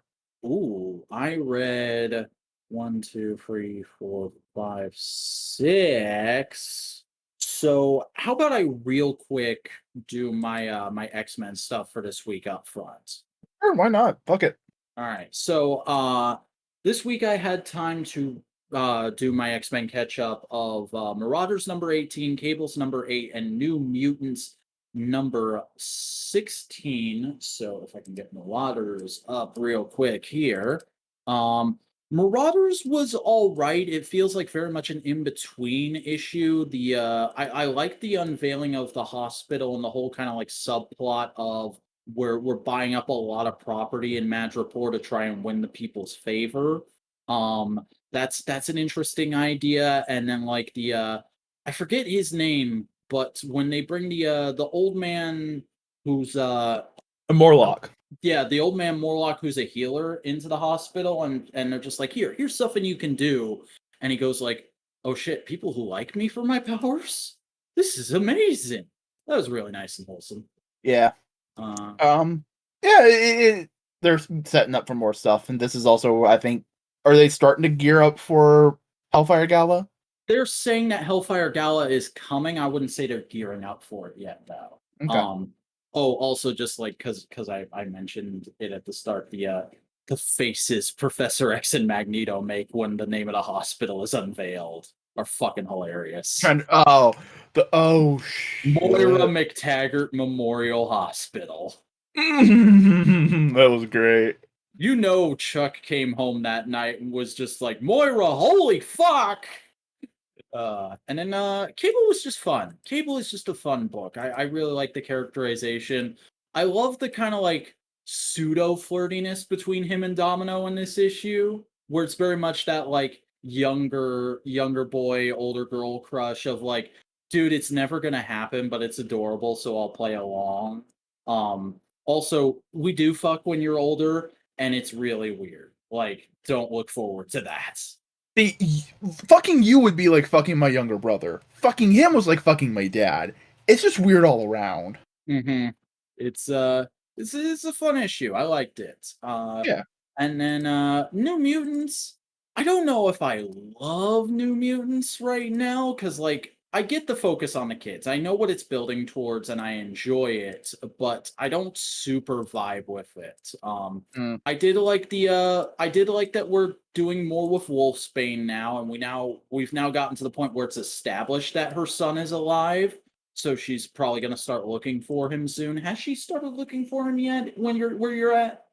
Semi sorta. She's still on the island. She's figuring out how to start looking for him, because you gotta remember, her kid's a demigod. As she fell in love with a wolf god from Asgard, who's like a werewolf boy. That's why they fell in love, because they're both werewolfy people. And then I would be remiss if I didn't mention there's a very enticing scene with Magic this issue, where like a bunch of dudes try and beat her up all at once, and she's just like, that's cute, and I'm like, yas, queen, yas, that's my wife. All right. All right. I'll shut up for a little bit. Why don't you All right. talk about something now? So let's talk about some Sinister Wars. The current Spider-Man event book going on right now. So basically, it's just like Spider-Man is just dealing with all these different Sinister teams, and he's just going like, "Fuck me, Jesus Christ, Taskmaster, all of y'all, this is fucking bullshit." Shocker and Hydra Man get a cool scene where they use powers and team up. Hydra Man soaks another team, and then Shocker like shocks him. It's nice. Mm-hmm. And it's basically slowly revealed that Spider-Man's just continuously fighting all these different teams that like superior foes. He's fighting Sinister Syndicate. That before they all decided to start attacking Spider-Man, they were all kidnapped by God damn it, Kindred. By Kindred, and he goes like, "All right, cool. I'm gonna tell you something dope. I want you to kill Spider-Man. Make him suffer. Help me punish his sins. Do that, and you're hired. Right-hand man. You're like, if you kill Spider-Man, yo, you'll be with me when we rule hell, bro. Because I'm a Seems demon. like a guy I can trust. Yeah, but also they're all being like tormented as while he's telling them this plan." So they're going like, ow, I don't think I have a choice in this matter. And he's just like, yeah, my plan is great. As it's revealed, is like, and if you guys can't do it, I'll get someone who can. And we see the last two Sinister teams with Doc Ock and the Sinister Six Classic and the more animalistic side of the Sinister team. So it's like, so it's just really just kind of more like, okay, we know why they're fighting, like exactly why they're fighting Spider-Man and all that kind of stuff, trying to kill him and all that. Yeah. Also, Taskmaster has a really great line because Kindred comes in and goes like, "Now I know why you're wondering. Who is this guy?" And Taskmaster goes, "Nope, already know who you are. Your name, pal. It's Daddy McDedderson of the Massachusetts Deddersons." Legitimately, that's a line Taskmaster said in this book. Wow. Taskmaster's a goofball. It's great. Yeah, but that's pretty much it for Sinister War. You wanna tell me about another one of the books you read? Yes, I read Justice League Infinity #2, and it was about as fun as the first issue. We're still dealing with the fallout from Amazo having broken the animated universe's version of the Source Wall, and Superman, of course, at the beginning of this issue, is trapped in the Overman universe, and he just has this fucking visceral reaction of like, oh god, Nazi shit, get it the fuck away. That's terrifying. And to the point where he starts flying around and he encounters like this universe's version of Zod and Vandal Savage and Brainiac, and he's just like, all of this is fucked up, and also I have no fucking time for it. I probably need to get back because whatever this universe's version of me is, he's probably with Lois right now because I was just with Lois and I'm trope savvy. And yeah, he is with Lois, but Lois has got this shit on lock because she just pulls out a fucking kryptonite gun that Clark gave her because Clark trusts her. And it's like, yeah, that makes sense. And also, I love badass Lois Lane, so let's go. Yeah. And then we've got Martian Manhunter rejoining with the League because he realizes the seriousness of the threat. And like, Overman escapes from Lois. I love that I get to say that. And he goes and fights the League for a little bit, and Jean just shows up and he's just like, all right, enough of this, and mentally kicks the shit out of Overman, and also like figures out his backstory, and he's like, oh, I feel sorry for, like, I'm putting you into a coma right now so you don't hurt anybody else, but you were raised this way, and I feel sorry for you, sir. And then we see Amazo just trying to hold the Source Wall together, and it getting more and more fucked up to the point where he's now unconscious, drifting through space. And we see that next issue, War of the Superman begins. Multiversal Superman War? Yeah. So Red Sun, Operman, Uberman. Yeah, and it's the DCAU versions of all those characters, so you know it's going to get fun. Ultraman will probably show up. That's what I was talking about. The Earth 2 evil Superman. Justice Earth Lord 3. Superman might make a return. Mhm. Yeah, I'm looking forward to that. But what's your next? Maybe an animated version of Kingdom Come Ooh, ooh, ooh. or Injustice. Mm-hmm. Hell, you This could would be even fun. rope in some other Superman cartoon versions. Like you could bring in the Batman Superman. You could bring in Legion of Superheroes Superman. Was there a Superman in the Batman? Yeah, the final season is Batman putting together the Justice League. Oh, that's nice. I don't remember that. All I remember is the dope ass Batmobile toy commercial. Oh yeah, I always wanted that Batmobile as a kid. And one of the best goddamn Jokers. No joke. Yeah. That's one of the damn good Joker. Like people hated it because it was an animated series Joker, but like I that's my childhood Joker, so I like that Joker. That's a good Joker. Is a good Joker. Speaking of Jokers, Joe Fixit from the Hulk. Hey. Immortal Hulk, issue 49. This is an interesting book because there's no because each page is a single piece of artwork. No panels, no breaks, no gutters, no captions, no speech No bubbles. dialogue. There's dialogue, but it's like it's written on the side in prose. It's kind of like a way to end the book in this way. It's interesting, and it starts off with a piece of art depicting the Fantastic Four going up into space. And then it depicts a piece of art of the main Hulk cast members walking towards the Baxter building, that's slowly being rebuilt. So, and what it says is basically, I'll just read the first 2 pages so you can kind of get a vibe of what it's talking about. The rocket wasn't a bomb. The countdown wasn't a murder attempt. The scientist hadn't killed his own father. He hid no secrets from the woman he loved. The teenager had no sublimated death wish, and the man who became a monster was the first to suggest helping humankind. In a lot of ways, the story of the Fantastic Four is an oddly American fairy tale, and I'm being hailed. Well, bang. So as I was saying about Mr. Fantastic's dick, So I'm assuming it's pretty long. it winds and goes places, you know. I mean, there's got to be a reason Sue stays with him instead of going with a literal swimsuit model. It's the beard. He only recently got the beard. Hickman gave him that beard. Come on. It's true. That beard is there forever. Oh, it's good. It looks great for Mr. Fantastic. Mm-hmm. Older distinguished men should have beards. But we just had a little break for the podcast, so I'll just go back and reread what I was going on. So it's talking about the Fantastic Four. The rocket wasn't a bomb. The countdown wasn't a murder attempt. The scientist hadn't killed his own father. He hid no secrets from the woman he loved. The teenager had no sublimated death wish, and the man who became a monster was the first to suggest helping humankind. In a lot of ways, the story of the Fantastic Four is an oddly American fairy tale. 4 pioneers breaking the rules for a journey into the unknown. When they came back, they were avatars of scientific progress, of the family unit, of courage against the odds. And if any part of them looked monstrous from the outside, that was only because we didn't understand. They were America as it was. They were America as it likes to see itself, as symbolic as the rocket that took them to the stars, which wasn't a bomb, but as above, not so below.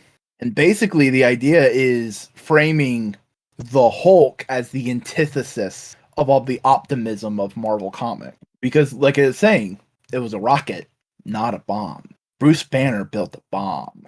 Rick Jones, the teenager, almost got killed. Like, it's not a happy tale, the Hulk. Yeah, that makes sense. But Joe Fixit, She-Hulk, and the reporter woman who's been going along with the Hulk this entire run are going to the Fantastic Four's building, and as they open the doors, basically the superhero population's there. Thor, Captain America, Iron Man, Nova, Hawkeye, Black Panther, War Machine, Captain Marvel, Vision. And the Hulk just keeps stepping forward. It's going like smiling, didn't speak. Steve Rogers tried to calm things, but everybody's getting anxious, getting agitated. And there's this thought of, does the Hulk himself breed anger? Do people just get angry around the Hulk? Is that a thing? Not saying like this is a new power the Hulk has, but like the meaning, the metaphor, the themes of the Hulk, is that just a thing? I don't like that. That's In a the same hard way, pass for me, buddy. No, the Hulk chills out and is friends with the Avengers. You don't no, fucking but put that shit in there. No. in the same way that Superman inspires hope, in the same way that Batman inspires fear, the Hulk inspires anger. In a tense situation, the Hulk makes it more tense, which is what this story is kind of The going on last about. bit maybe, but the rest of it is a hard pass for me, Friendo. This is what it says. I didn't see who threw the first punch. Someone must have. But the fight was on. Maybe it was always been. Maybe it will always will be. But every fight the Hulk has every fight the Hulk has is the same fight ever since the beginning. And we probably didn't learn, but it's reiterated that Bruce Banner killed his father in retaliation of his father implicating him as an accomplice for the murder of his mother. And the reason Bruce Banner never got caught, never got tried, never got anything of that, because the only person who could connect the dots knew what Bruce Banner's father did to his mother and was like, you did the right thing, kid. I'm not telling anybody, you know? And has that changed? No, it's just saying, like, Bruce Banner's a fucked up individual. He has been through a lot of fucking shit. He had to kill his father, and he got away with it because his father was just that much of an asshole. Okay. But there's a reason why all the Avengers are fighting the Hulk right now. All these Avengers characters are fighting because they don't know what the Hulk is doing. The Hulk has just been on a rampage essentially since Immortal Hulk #1. So it's just like you are fine. It feels like you're crossing a line, and we don't know what to do. We gotta stop you somehow. And they hear a door opening up behind them, and out comes the Fantastic Four. I'd only seen the Fantastic Four on TV. Up close, they were different. Reed Richards' body made little alien sounds as he stretched into the room. Johnny Storm's face was hidden in flame. He couldn't seem to turn it off, down, or off. And Sue Richards stared at and through everything, seeing shapes in the air nobody else could guess at. And for the first time in my life, I felt we must have something in common. Maybe the Hulk was rubbing off on them too, making the fairy tale American family seem strange and unknowable. And maybe they've been like him all along. Maybe there was something primal in them from other place. It was Ben Grimm, the Thing, who looked at the most human. What's the matter with y'all? He said, genuinely aggrieved. Did they hurt you, pal?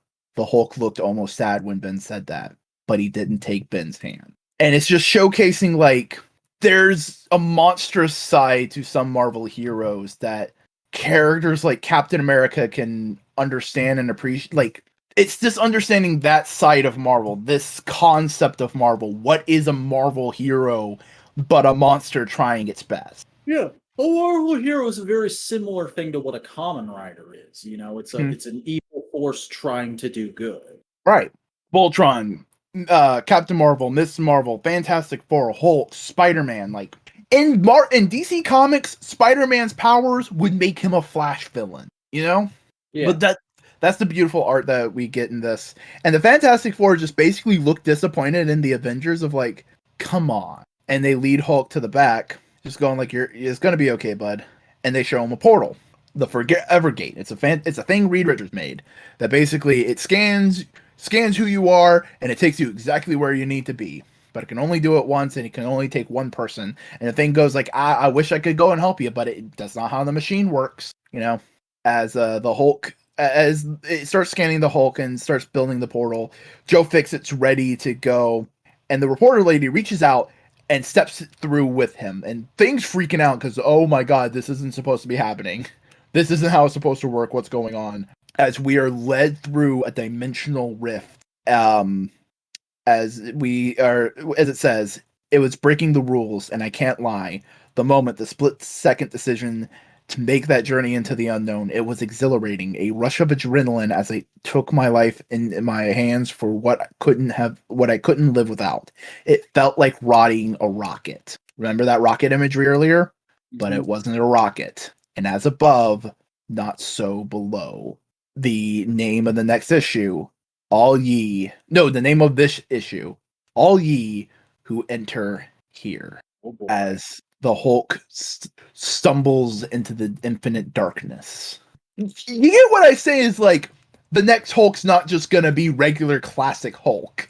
Like, You can't ignore this. We'll see. I've seen comic runs ignore shit before, so. But Marvel likes money. They won't ignore it. But before I move on to my next book, I did want to show you, because I got a bug up my ass while you were gone a minute ago. I went and looked it up. Mhm. This is the concept figure Hasbro made for what they would have done with DC. Ooh, that looks good. Looks almost exactly like what Legends did at the time. But that's that's a pitch perfect Batman. That's an evergreen Batman. It just looks like they would have been doing more accessories instead of Build-A-Figures, I think. Well, I mean, how many big old monster boys does DC have? I mean, there's plenty of them you could go back to from the Mattel line. There's Chemo, there's Lobo, there's Trigon, Darkseid, Calabac, freaking what's the Mattel did Bane as a Build-A-Figure. I could see McFarlane just did Bane as a Build-A-Figure. So I could see that kind of stuff. But yeah, I just wanted to make sure you saw that because it is a really cool thing. But getting on to my next book, Avatar: The Last Airbender, Suki Alone. Now I've not been keeping up with the Dark Horse Avatar OGNs, but this is the latest release from it, and it's a one-off that actually is within the timeline of the series. So I wanted to check it out and give it a shot. And it's not written by the usual gang that's been writing these. It's written by Faith Aaron Hicks with art by Peter Wortman, and they do an okay job. Like this is pretty good. I can see this as a script that they decided against using for that last season, but I don't like it's not up to par with the show in my opinion. It's not necessary, but it's like, oh, that's neat information to have. Because what this is basically is it's a side story of sorts. It's essentially what Suki was doing at the Boiling Rock up until Sokka and Zuko came. With a lot of flashbacks peppered within to flesh out Suki's backstory. Kind of how she grew up on Kyoshi Island. The first of which we actually see her as like a little girl like younger than Aang and Katara even when she would sneak off with her friends to watch the Kyoshi warriors train, and basically establishing she's wanted to be a Kyoshi warrior ever since she was a little girl, but she's also always had a bit of a rebellious spirit because there's a moment where her and some of her friends steal some dumplings to have for lunch, and their parental unit comes up and is basically like, so which one of you is going to fess up, which one of you didn't? And he's like, and none of them do, and so they all get punished, but they're all kind of just like, we're in it together kind of a thing. And then we go into the present and we see her get put into her cell for the first time, and we just see that like she kind of defaults to training. We see a nice little sequence of her. Ooh, that's the wrong panel. Where she's just kind of like meditatively training, but of course she's in a cell, so she gets snapped out of it very quickly. But then she finds good. It looks like the show. Oh yeah, the artwork is pretty good. And then there's a moment where she finds in her cell a little sprout growing up, a little bean sprout that looks a lot like one she had from back at home, and she's like, "Oh, this is food. I can use this." So later in the cafeteria, she puts some in the prison slop they're giving her, and it makes it taste a lot better. So she shows it to another prisoner. It's like, "Hey, try this." And then they decide to start putting together a secret garden to help all the prisoners out because basically it's implied the prison slop the Fire Nation is giving them is directly meant to be malnutritional and keep it so they're not at fighting strength and whatnot. And it's like, well, these taste way better and they're also better for us, so we're going to grow these in secret. And it's kind of a through line of her doing that while also trying to befriend this other prisoner who's literally in there just because the son of a Fire Nation diplomat fell in love with her, and because she was Earth Kingdom, the mom disapproved. So she had this girl taken to prison. So this girl's got a huge chip on her shoulder. And we get more flashbacks to when she was when Suki was a teenager, and we see that a friend of hers was basically the first person in her generation to be like, hey, world's kind of going to shit. Maybe we should open up the island. Maybe we should try helping the rest of the world against the Fire Nation. And she asks for Suki's help, um, pleading their case to the village elders. And Suki's basically like, I'm sorry, you're my friend, but that's not the village's way, and I don't want to get in trouble, so I can't help you. And we see a sequence of her pleading away, and basically the elder's like, yeah, you're a stupid kid. No, we're not doing that. And her friend decides to go and sail off to help people anyway. And then we cut forward to right after the first episode that featured Suki, where they're cleaning up the village after Zuko and his soldiers all destroyed it. And Hold on, I'm being hailed. Keep telling me about the information they want to add to Suki, so if they want to keep doing Avatar comics, she's actually more fully realized as a character. Yeah, this whole comic is basically just fleshing Suki out into her own character instead of just Sokka's girlfriend, which is a disservice to her anyway to say, because Suki is one of my favorite characters from the original show. Which is part of why I decided to jump into this. And also I just like that, like, after the Fire Nation attack, she basically starts going like, yo, war's gonna come and get us sooner or later, so it'd be better if we just went to the war. Any Kyoshi warriors who want to come with me, I'm getting in a boat and we're gonna try and catch up to the Avatar.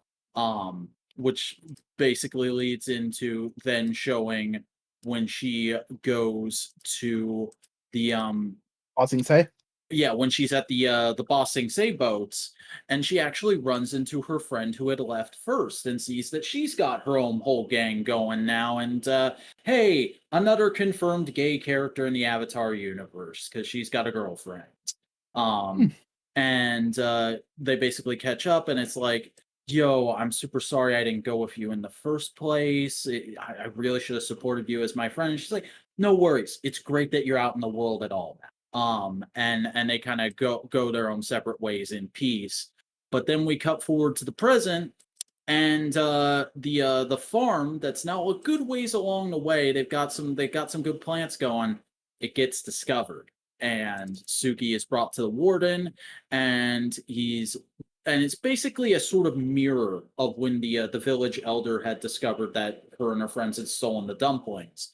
With this warden, it's the same warden from the Boiling Rock episode, by the way, which is nice attention to detail. Nice. He's just like, so are you gonna tell me what's going on here? Because somebody ratted you out. And I'm not gonna say who, because I rewarded them handsomely for ratting you out, but you're in a lot of trouble here. So either you can tell me the whole story and I'll be a little lenient on you, or you can keep your mouth shut and you're going to solitary confinement for a month. She keeps her mouth shut. She goes to solitary confinement. And the first thing she does when she gets out is goes up to the girl she was trying to befriend, who is now in basically VIP quarters. She's still a prisoner there, but she's in very fancy, very nice, comfortable quarters like a hotel room. Where you put the nobles. Mm-hmm. And it's basically one of those scenes where she's like, how could you betray me? How could you screw over everyone else? I thought we were all in this together. And it's basically like, I never said I was in this together. I was just following along, and I had to do what was best for me, because at the end of the day, we all have to do what we have to do to survive. That kind of attitude. And Suki just got out of solitary confinement. The warden just chewed her out. This person who she thought was becoming her friend betrayed her. And none of the other Kyoshi warriors are in this prison. So she goes back to her original cell and starts training again. And she just starts... It's kind of a mantra for her throughout the book to say, I am not alone. I will make the best out of this. I will make new friends. I will form bonds within this prison. And she starts training, and she goes, I am not alone. Not alone. We are warriors together. We will get through this. I'm not alone. And we see flashes of her past, and then she just breaks down crying because she doesn't know what to do.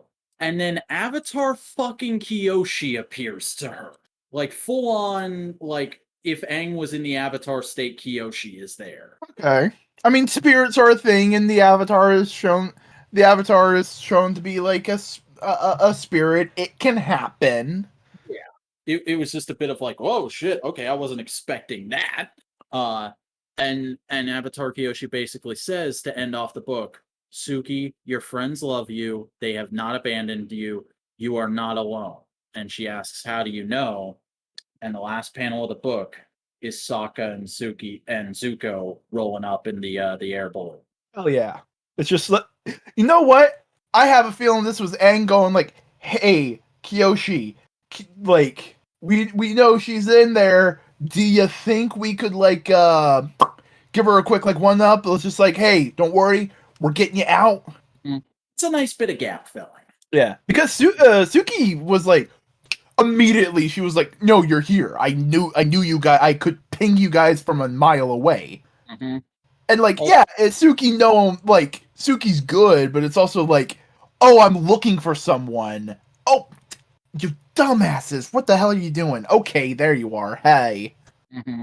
Yeah, that whole episode was great, and I believe we've talked about this off mic, but like when it comes to Avatar, my main ship has always been Sokka and Suki. I'm one of those people who like Katang didn't even hit me until the kiss before the invasion. As a kid. Well, I mean, Aang was very crushing. It was very much crush, and then it's like, you know what? Maybe I reciprocate this crush kind of thing. Mm-hmm. But it was one of those things where, as a kid, I just kind of expected like, oh, every cartoon has that crush subplot. This isn't gonna go anywhere. But little did I know, this is not every cartoon. This is fucking Avatar, and Avatar is a once in a lifetime show. So, what would you rather me talk about first, Hellions or X-Men? How are the Mighty Morphin X Rangers doing this week? Alrighty. Well, we open up with a poker game with Black Cat, Rhino, The Thing, and Remy LeBeau. Oh boy, that's fun. As Rogue comes storming down, going, Remy Antonin LeBeau? You said you had a card game hours ago. Didn't know it was here. What the fuck are they doing in our basement? Get out! Playing poker with all his buddies on the weekend. That's great.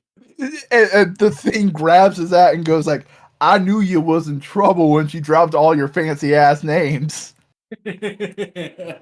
Does Felicia have any lines? No, she just shows up and is like, I'm Felicia. I'm sexy. As you do. I saw a really funny meme today of the scene in The Suicide Squad where we first see Peacemaker and Bloodsport is like, this guy just does everything I do. It's Felicia and Catwoman. Yeah, no, this is the panel of the poker game. Ah, that's tight. Yeah, it's nice and tight. Is Rhino a good guy right now? He's in Sinister War. I have no idea. Yeah, that's why I asked. Yeah, it's weird. I partially think the Rhino's there because of all the meme images. That's probably possible. Of me and the lads, you know?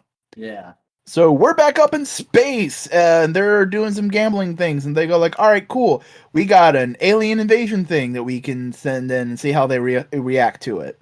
So this alien drops in, he drinks this fucking weird-ass wine, and he starts barfing up Lovecraftian horrors in this small podunk town. As Sync is borrowing Jean Grey's powers, and she's basically going like, hey, you're gonna need to use all of our powers. It's a good idea to get some training and like learn how to use them all really good and effectively. And so she's teaching them how to use their telepathy, how to focus it, and how to do all that kind of stuff. She starts seeing the alien invasion in her mind and goes like, all right, let's meet in the plane. So they go to the plane and they go to handle the alien, and they're like full on teamwork. They're figuring things out. Polaris and Jean Grey go like, all right, cool. We can smash some of the bugs as they're dealing with some of these logs that are nearby. Let's just smash them. All that kind of stuff. Rogue and Scott have a cool team up where Rogue grabs one of the logs and goes like, hey, Scott. And Scott goes like, all right, cool. Bam. He blasts the log and it turns into a bunch of fucking splinters. They Boomer hit the bugs. Boomer from Suicide Squad. Nice. Yeah. So they're fighting as best they can. They're trying to figure it out.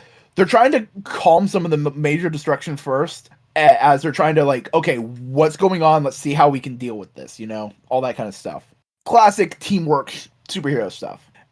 Scott then immediate bang ass fucking leader. Sunfire, take the perimeter and hold it by any means necessary. We can't afford to let this problem grow. Polaris, pop a bubble over the town. It needs to be big. Jean, show Polaris how big she needs to go. And so like they're just like working. Sync, what's your call? What do you think we need to do?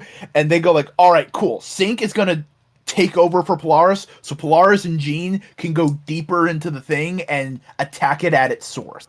Really showing why Rogue and Sync are like meant here for different things. Rogue is here to be like the wild card. Sync is here to be backup because their powers are very similar. Yeah. So people are going like, why do you need two? Because Rogue is the wild card Jack. Sync is backup if we need another Jean, if we need another Polaris, if we need another Cyclops. Yeah. That kind of thing. Here's a question I'd like to ask about this book in general, because I know we're only 2 issues in now, but how is Cyclops' powers being depicted? Because that's something I'm always super uppity about. Cyclops has an optic blast. He does not have laser vision. He knocks you back. He doesn't vaporize you. It's all concussive so far. Okay, good. It's been pretty concussive in Krakoa. Yeah. I'm just saying. To double check. I think any fire that happened when he just did his blast was because there's a lot of destruction and it could have caused a fire. Yeah, or like friction. Like if he shoots a tree, I can understand there being like little embers on a tree, but that's about it. Yeah. So basically Sync is using the bubble to protect as much of the remaining town as possible. Sunfire, Cyclops, Wolverine are basically trying to beat the monsters as fast as they can. And Jean's just going like, hold on, Sunfire. Jean needs a few more moments, and we hear a bang, and a monster is fucking hit with a shotgun. And Cyclops just looks around and he sees a bunch of redneck good old boys with some shotguns firing at the monster. And he goes, "Thank you." He's working with the locals. He's working with humans. It's like they're working together. Cyclops isn't going like, "No, you need to get out of here, civilians." He's going like, "Shit, fuck, we can use the help. Come on, let's do this. We're all heroes." Yeah. As Jean gets to the center and figures out, okay, cool. We see the guy. I got a little bit of information. We know what's going on now. Sunfire, Polaris is going to put a bubble about me and her. Nuke us. Burn it to ashes. And Sunfire goes like, "Let me know if it gets too hot. I'm not going to hold back." And so he just nukes Power of the Star. And he goes, "Anymore? No, they're trying to get everything figured out. All this kind of stuff. How to go. They're figuring out all that kind of stuff." And the townsfolk comes in. "Hey, where you going, X-Men? You saved the town. What's your name?" And Sunfire is the one who talks, because again, Sunfire's been like, "Yo, fuck the X-Men. I don't need no X-Men. I'm Sunfire." That kind of dude for most of his life. So why did he want to join the X-Men? Because that's how you joined the X-Men, was you have to present your case and people voted on your case of why you should be on the X-Men. And we get this beautiful page of just his entire motivation right now, just really giving a lot of cool stuff to Sunfire. "It was not always my goal to use my powers for all mankind. By the time I realized I was born gifted, I had already lost much. I did what many do. I fought for my country. Then I fought for the X-Men. Later, I fought for the Avengers. I always wondered what it would get me, and I always ended with an empty heart. Then suddenly Krakoa arrived, and as soon as it has been for us, and as good as it's been for us, I had already found fighting for a country to be unfulfilling. So I asked to be chosen for the X-Men. I have always served a powerful interest with the goal of self-enrichment. But tonight, watching our world and Arako's transformation, I stand before you wishing only to be of service." He's basically going, I don't want to fight just to figure this out. I want to fight just because I want to help people. He's finally found that enrichment and like helping people. Nice. Those were the words I spoke on behalf of myself at the Hellfire Gala. And this dude goes like, "You saved the whole damn town. Stay for a bite." And Jean goes like, "Hey, they also want to serve us." Because he's about to go like, we couldn't possibly. This is like, no, you want to help others. They want to help you. Hearts and minds. Yeah. As the dude who was leading the civilian charge against the monsters starts up a barbecue, and we see the town people and the X-Men all hanging out in a nice, beautiful park. That's nice. That makes my brain do a happy. Also, the guy leading the charge was wearing a Deadpool shirt. As we jump back to a dude, I think the dude from the first issue, or someone else. We don't see who. His face is hidden. And basically, he kills what appears to be his wife and kid, and goes like, "I hope tomorrow's recipe is better. Would you mind cleaning up their meal? I got a lot of reading." Basically, it seems like he clones his wife and kid whenever they displease him. He just kills them and then just makes new ones. That's what I'm seeing. That's what I'm getting from the implication, as he's reading up on the destruction of the Orcus satellite that had the mother mold from Hawks and Pox. This motherfucker's trying to make a. Oh boy. We already have a Nimrod running about. He's just trying to figure out what's going on with the X-Men in there. So that's what happened in the X-Men. Want to tell me what happened in Action Comics? Yeah, because funny story actually. I got turned on to the current Action Comics run by a listener of this podcast. Somebody DM'd, they wished to remain anonymous, but somebody DM'd me on Twitter and was basically like, "Yo, you're really liking Woman of Tomorrow and Sonic LL? You should probably hop on Action, because that's being treated like the main Superman book again. And there's some really cool, really important stuff happening there. It starts at issue 1030. And I was like, all right, that's not a lot of work to catch up. I can probably do that on Wednesday. And I did that on Wednesday. Hell yeah. Because we're currently at issue 1033. So that's just 4 issues people need to read to catch up. And issue 1034 comes out at the end of this month. So I'm just gonna run down this as quickly as I can because it's a lot. But basically, issue 1030 opens on. Oh, and I should also say, current creative team. Writer is Philip Kennedy Johnson, and artist is Daniel Semaray. 2 people I've never heard of before. Really impressing me. But this storyline opens on War World, because it seems like the mission statement of this opening arc, at least, is to go like, yo, doesn't Mongol own a whole freaking planet? Doesn't he have a whole society that like worships him? Shouldn't he be one of the most scary and badass Superman villains out there? Shouldn't he be more than just a punching bag for Superman and Justice League writers when they want to be more creative than using Darkseid or Lobo? Oh, man, you mean the thing? Oh my god! Yeah.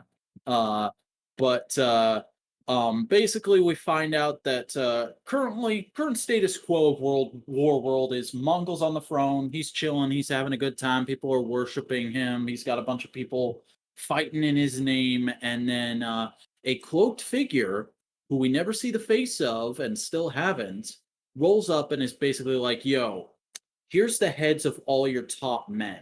I have a proposal for you. And that's the last time we've seen Mongol. Mongol hasn't actually shown back up since then, but his presence is felt throughout the rest of these issues. They're doing MCU Thanos with Mongol. You know what? Not a bad way to kind of handle Mongol. It's like the worshipping angle of like, oh, the Black Order kind of from Thanos in the comics. Mm. It could easily translate to something for Mongol without being like, oh, we're just copying Thanos.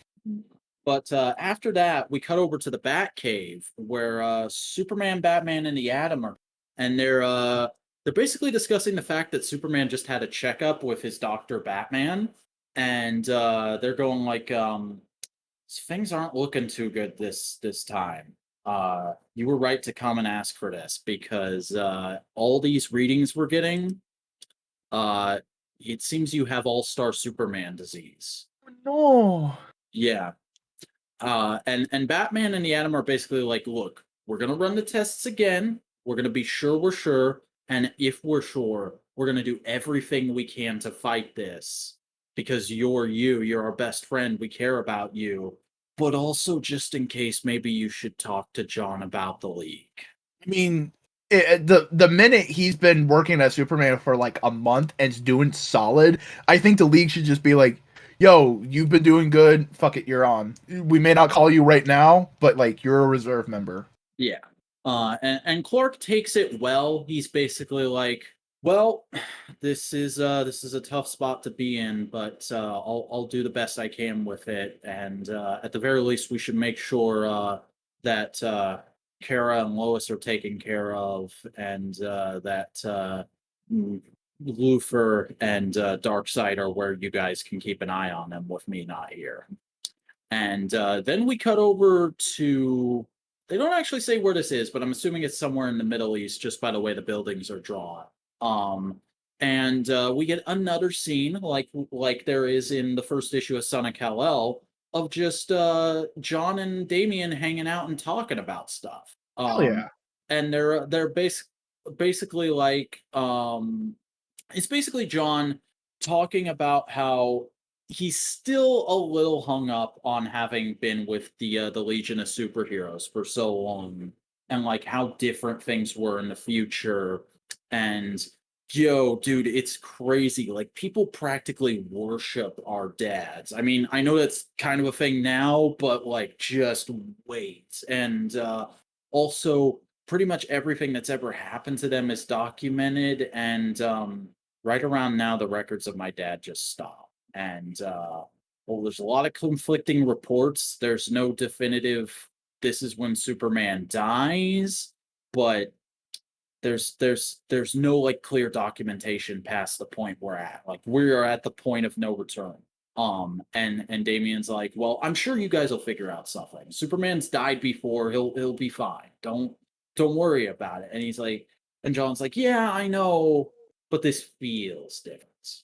And then we cut to Kandor because Kal-X saved fuck you Bendis. Kal-X saved a simulation of Kandor. So Lois has been going into Kandor virtually. She's got like a VR headset and she's writing a book on Kryptonian history. Beautiful. Yeah. And Superman comes in and he's like, hi honey, I'm home. What's up? How's it coming? And she's like, it's slow going, but I think I'm still on to something here. And he basically gives her the news and she's like, okay. And he's like, you're not worried? And she's like, Smallville, you've died before. You've been super close to dying like a billion times. I've learned to just trust you, to just trust that you'll be all right. And it's like, yes, that is the relationship. Thank you.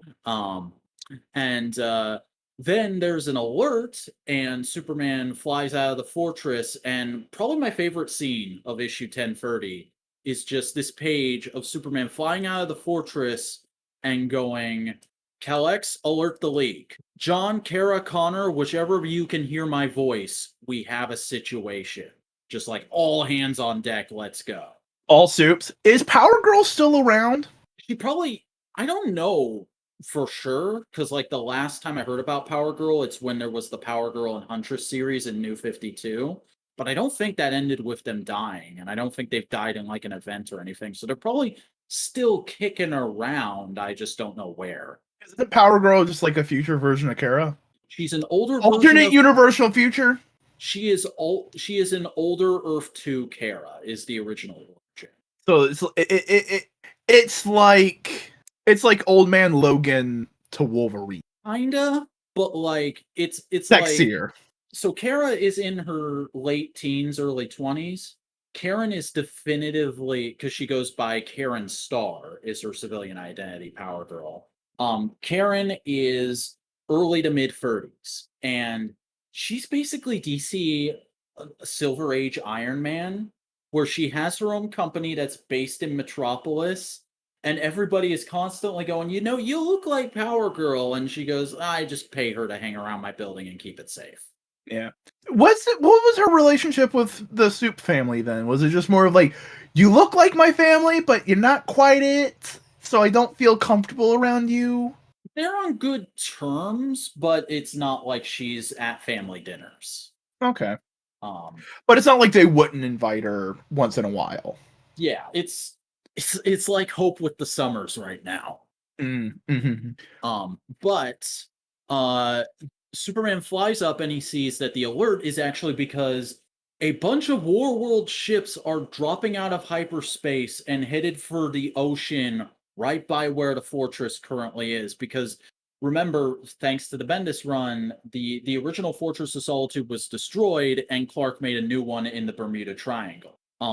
So these Warworld ships are about to crash in the Bermuda Triangle, and John shows up, and Clark and John basically tag team, try to minimize the damage as much as possible, as Clark realizes, like, oh, the big central ship is actually under attack. All these littler ships around it, they're trying to take it out. These are escaping prisoners from Warworld. I have to help them.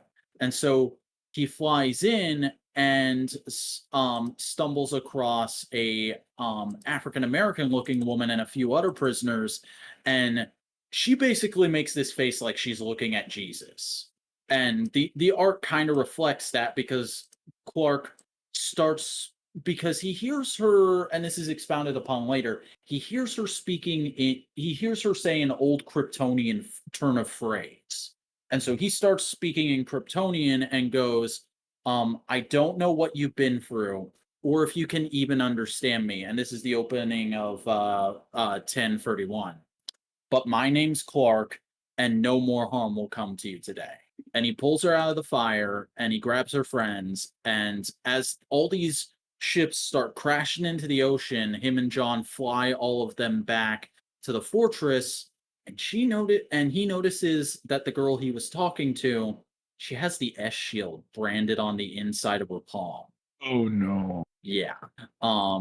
So we cut to a few hours later where Kal-X has them all in like Kryptonian healing technology, and he starts Clark and John start talking, and Clark expounds basically that he had heard the turn of phrase and what it was, and Kara's basically like, well, that can't be. That doesn't make any sense.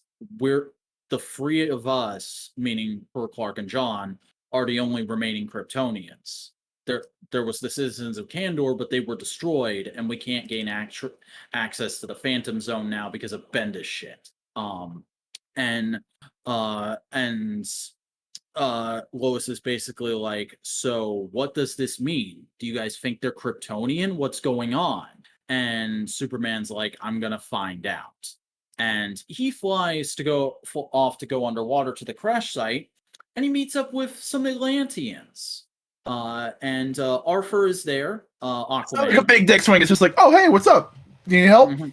Is that what it is? There's a bit of tension there, but they're basically like, you're Aquaman's friend, and we're on good terms with Aquaman, so we're on good terms with you. Because it's kind of a reoccurring gag in this of officials keep deferring and making demands of Aquaman, and he keeps going, I'm not the king of Atlantis right now. I can't do anything for you. Sorry.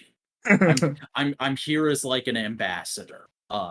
And they go to talk to some of the prisoners, and the prisoners basically won't say anything except trying to egg Clark on. And he's like, and there's like this really awesome sequence of the main prisoner just trying to beat the shit out of Clark, and him just standing there and taking it like it's nothing, to the point of where this prisoner has like open wounds all over himself, like he's bleeding profusely because he's just broken himself on Superman's invulnerable skin. And Clark is just like, this is hopeless. I'm gonna go back and try and figure something else out in the fortress. And we see Lois, John, and Kara are all like cross-referencing stuff in the libraries of Kandor, trying to figure out what's going on. And Kara exposits that the turn of phrase Clark heard is based in an old Kryptonian dialect that is basically the Kryptonian equivalent of Pig Latin. Like, it's a dead language that hasn't been spoken for thousands of years, because the people who spoke it were, bit of a retcon, some of the first people to sort of rebel against the Kryptonian High Council and say, like, yo, we should be going out into old worlds like the old days. And this was like a 100 or so years befor Jor-El. So we're gonna take our shit, put it in a ship, and get out of here. And nobody ever heard from them again. So this is like a lost tribe of Krypton that we've stumbled upon here potentially. And John's basically like, well, whatever they are, I don't trust them. This is a plot by Mongol. This is bullshit. We should not be healing them. This is just gonna lead into somebody getting hurt. And he's basically saying a bunch of grumpy teenager shit. And he flies Or off just in a with that huff. description, it feels like John is kind of a nice, optimistic version of New 52 Soups. Mm-hmm. And John just flies off in a huff, and Kara's like, so that wasn't like him. What's up? And Lois goes, I'm not entirely sure. I think he might have figured out what's going on with Clark. I'm gonna talk to him later. And then we get the reveal that as she wakes up from her coma, the woman who had the S shield branded on her hand, yeah, this is a trap set by Mongol. She and her friends were all tortured before they were sent on their way, and like she has horrible PTSD. Oof. So in issue 1032, she wakes up, and the first person that finds her is Clark, and Lois and Kara stumble into a standoff between Clark and the woman, where Calyx has been broken and is on the floor, and they're like, "Oh shit, what's going on? Is she hostile?" And Clark's like, "She's just frightened." Calyx startled her. Let me talk to her. And he tries to talk her down, and she basically just breaks down and starts going, "Where were you? Where were you? We were told stories of you. We worshipped you, and you never came to save us." And he's like, "I'm sorry, I didn't know, but I'm trying to help you now. Let's get those chains off of." No, don't take my chains off, because she basically grew up on war, is what we find out. And chains are like a major symbolic thing. They're a status symbol on War World, and so she's not ready to have them taken off. And she accidentally shoots, because she's developing powers. She hits Superman with laser vision, and he goes flying back. And she goes, "Oh, I'm sorry, I didn't mean to. I don't know what's going on. I'm so scared." And Lois just runs up and hugs her and goes, "It's okay. You take them off when you're ready." And again, that's another moment like, so I stopped reading Bendis Superman before it got bad. I only really know about the bad stuff from later on. Like, aside from the big thing of John. Like, Right. when we were just dealing with John coming back is kind of where I dropped off. And it wasn't even because of that. It was just because I was getting out of comics in general. My biggest critique with Bendis, and not even just Bendis, but like Superman in general since Rebirth, has been, yo, I love Clark and Lois being married and having a kid, but Lois never felt like Lois. She just felt like a mom. And A good mom, but a mom. yeah.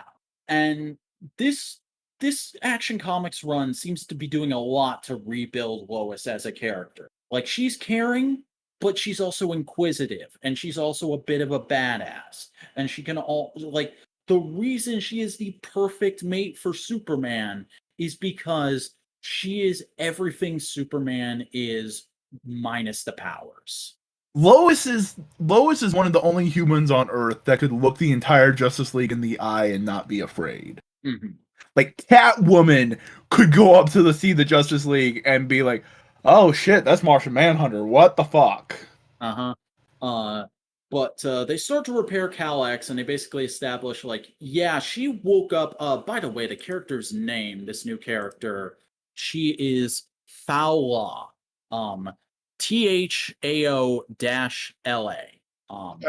And they establish that she woke up a little earlier than they were expecting. The others are still in healing comas, and it's probably going to last a while longer. But we get another scene of them basically going over, like, okay, what are we going to do? And John's like, "Yo, is the timing of all this suspicious to anybody else? This girl practically worships you, and she's just been dropped into our lap. This has got to be a trap. Dad, you can't trust her. Doesn't this change things?" And he's like, "No, this doesn't change anything. Like, I've considered it, and only two things occur to me. First, is it a trap? Very possibly. Second, if these Pelosians, which is what this subrace of Kryptonians is called, are what they seem to be, if there are more of them enslaved on War World, does it matter if it's a trap?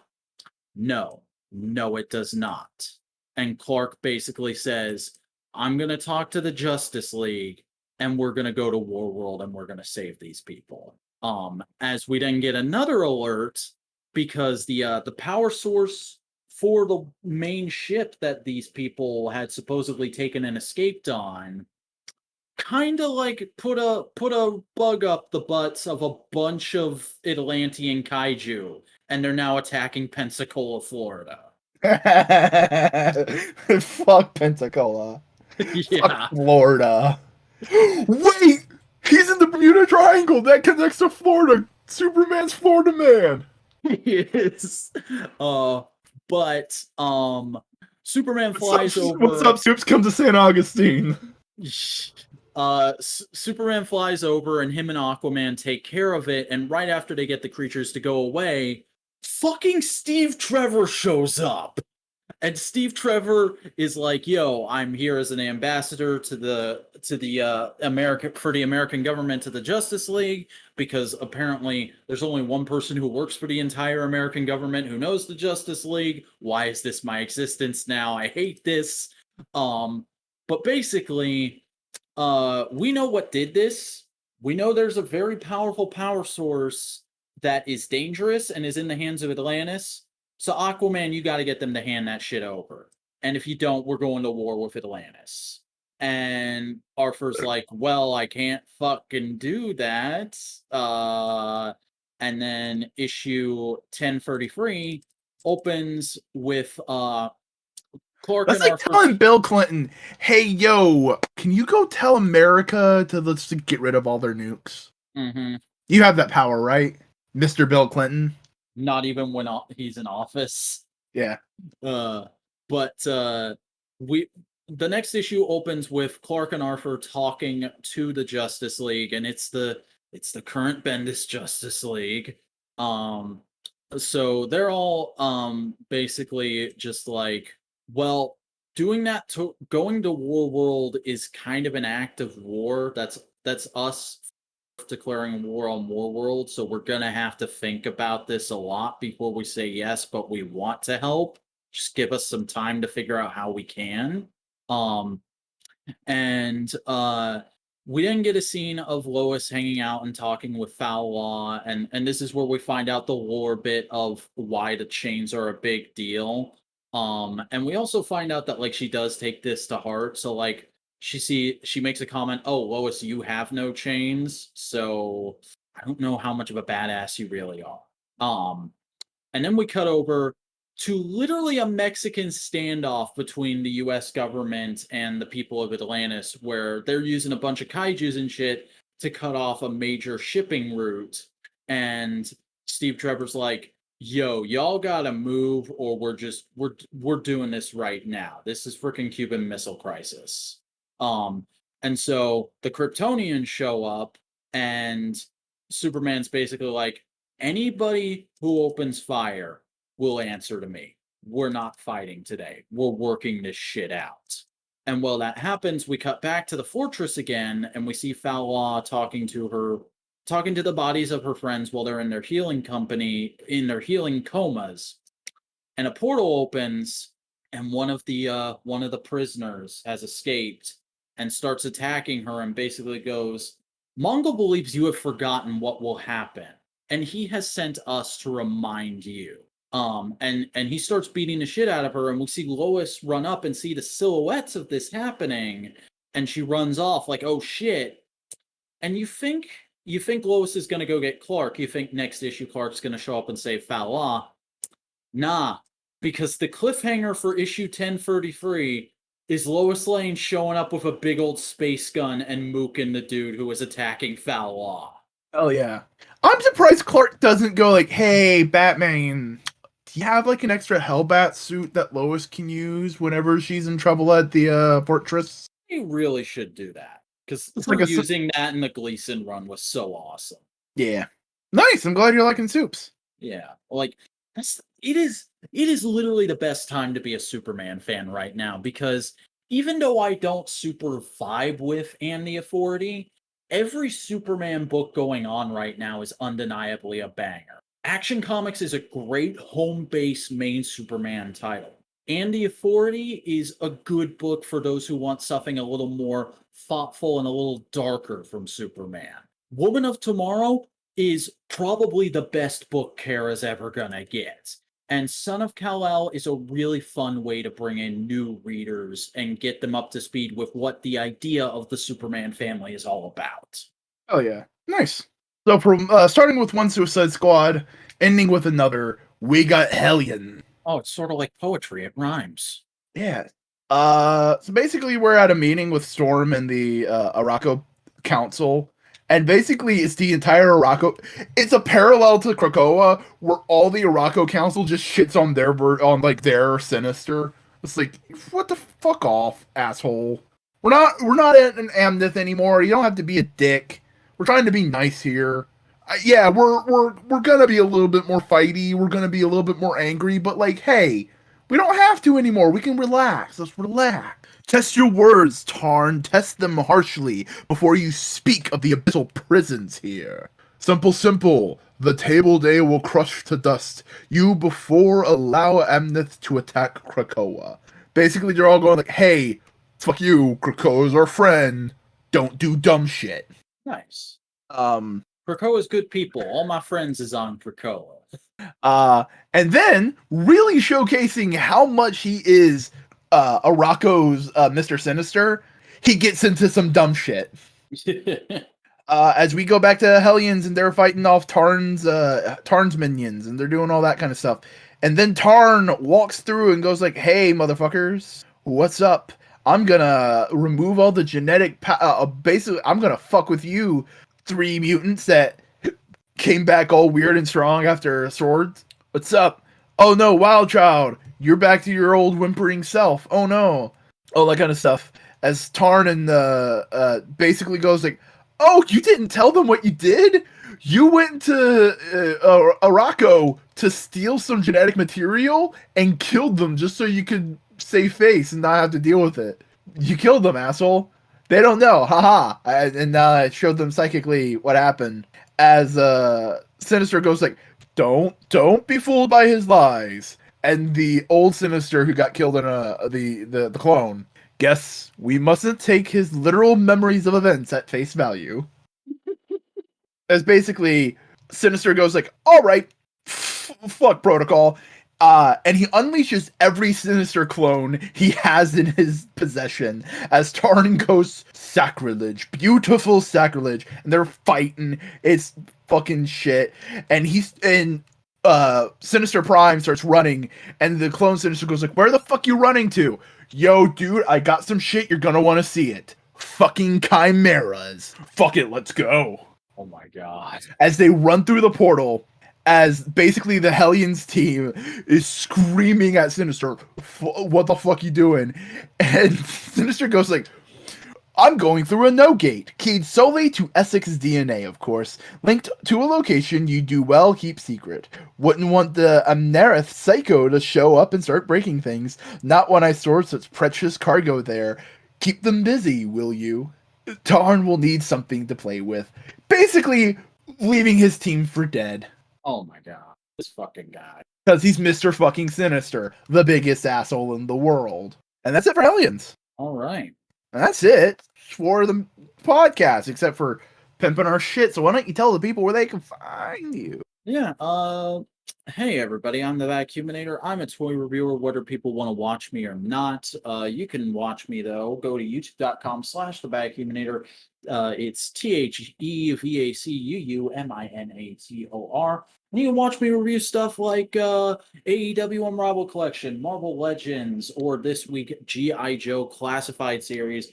I'm taking a look at Zartan on Wednesday, so if you want to see my thoughts on that figure, and the bizarre reason why I decided to pick it up, definitely go and check out that video when it drops on Wednesday. Subscribe to my channel and all that good stuff. And check me out on social media. I'm at Twitter talking about anything and anything that pops into my head. Twitter.com @TheVacuuminator. And I'm on Instagram posting daily action figure photography at @the_Vacuuminator. Hey, howdy, I'm Boingo Rider Gaston. I make video essays and editorials on YouTube. You can find me by searching for Boingo Rider. I'm also on Twitter at Boingo_Rider and on Instagram at Boingo_Rider. And this has been No Price Podcast on Modular Media.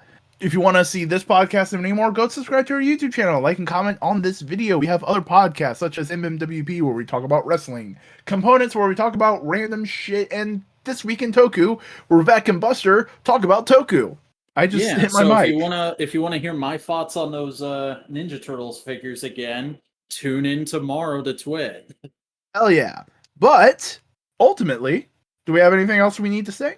No, I think I'm good. Then I'd say, after I type this out,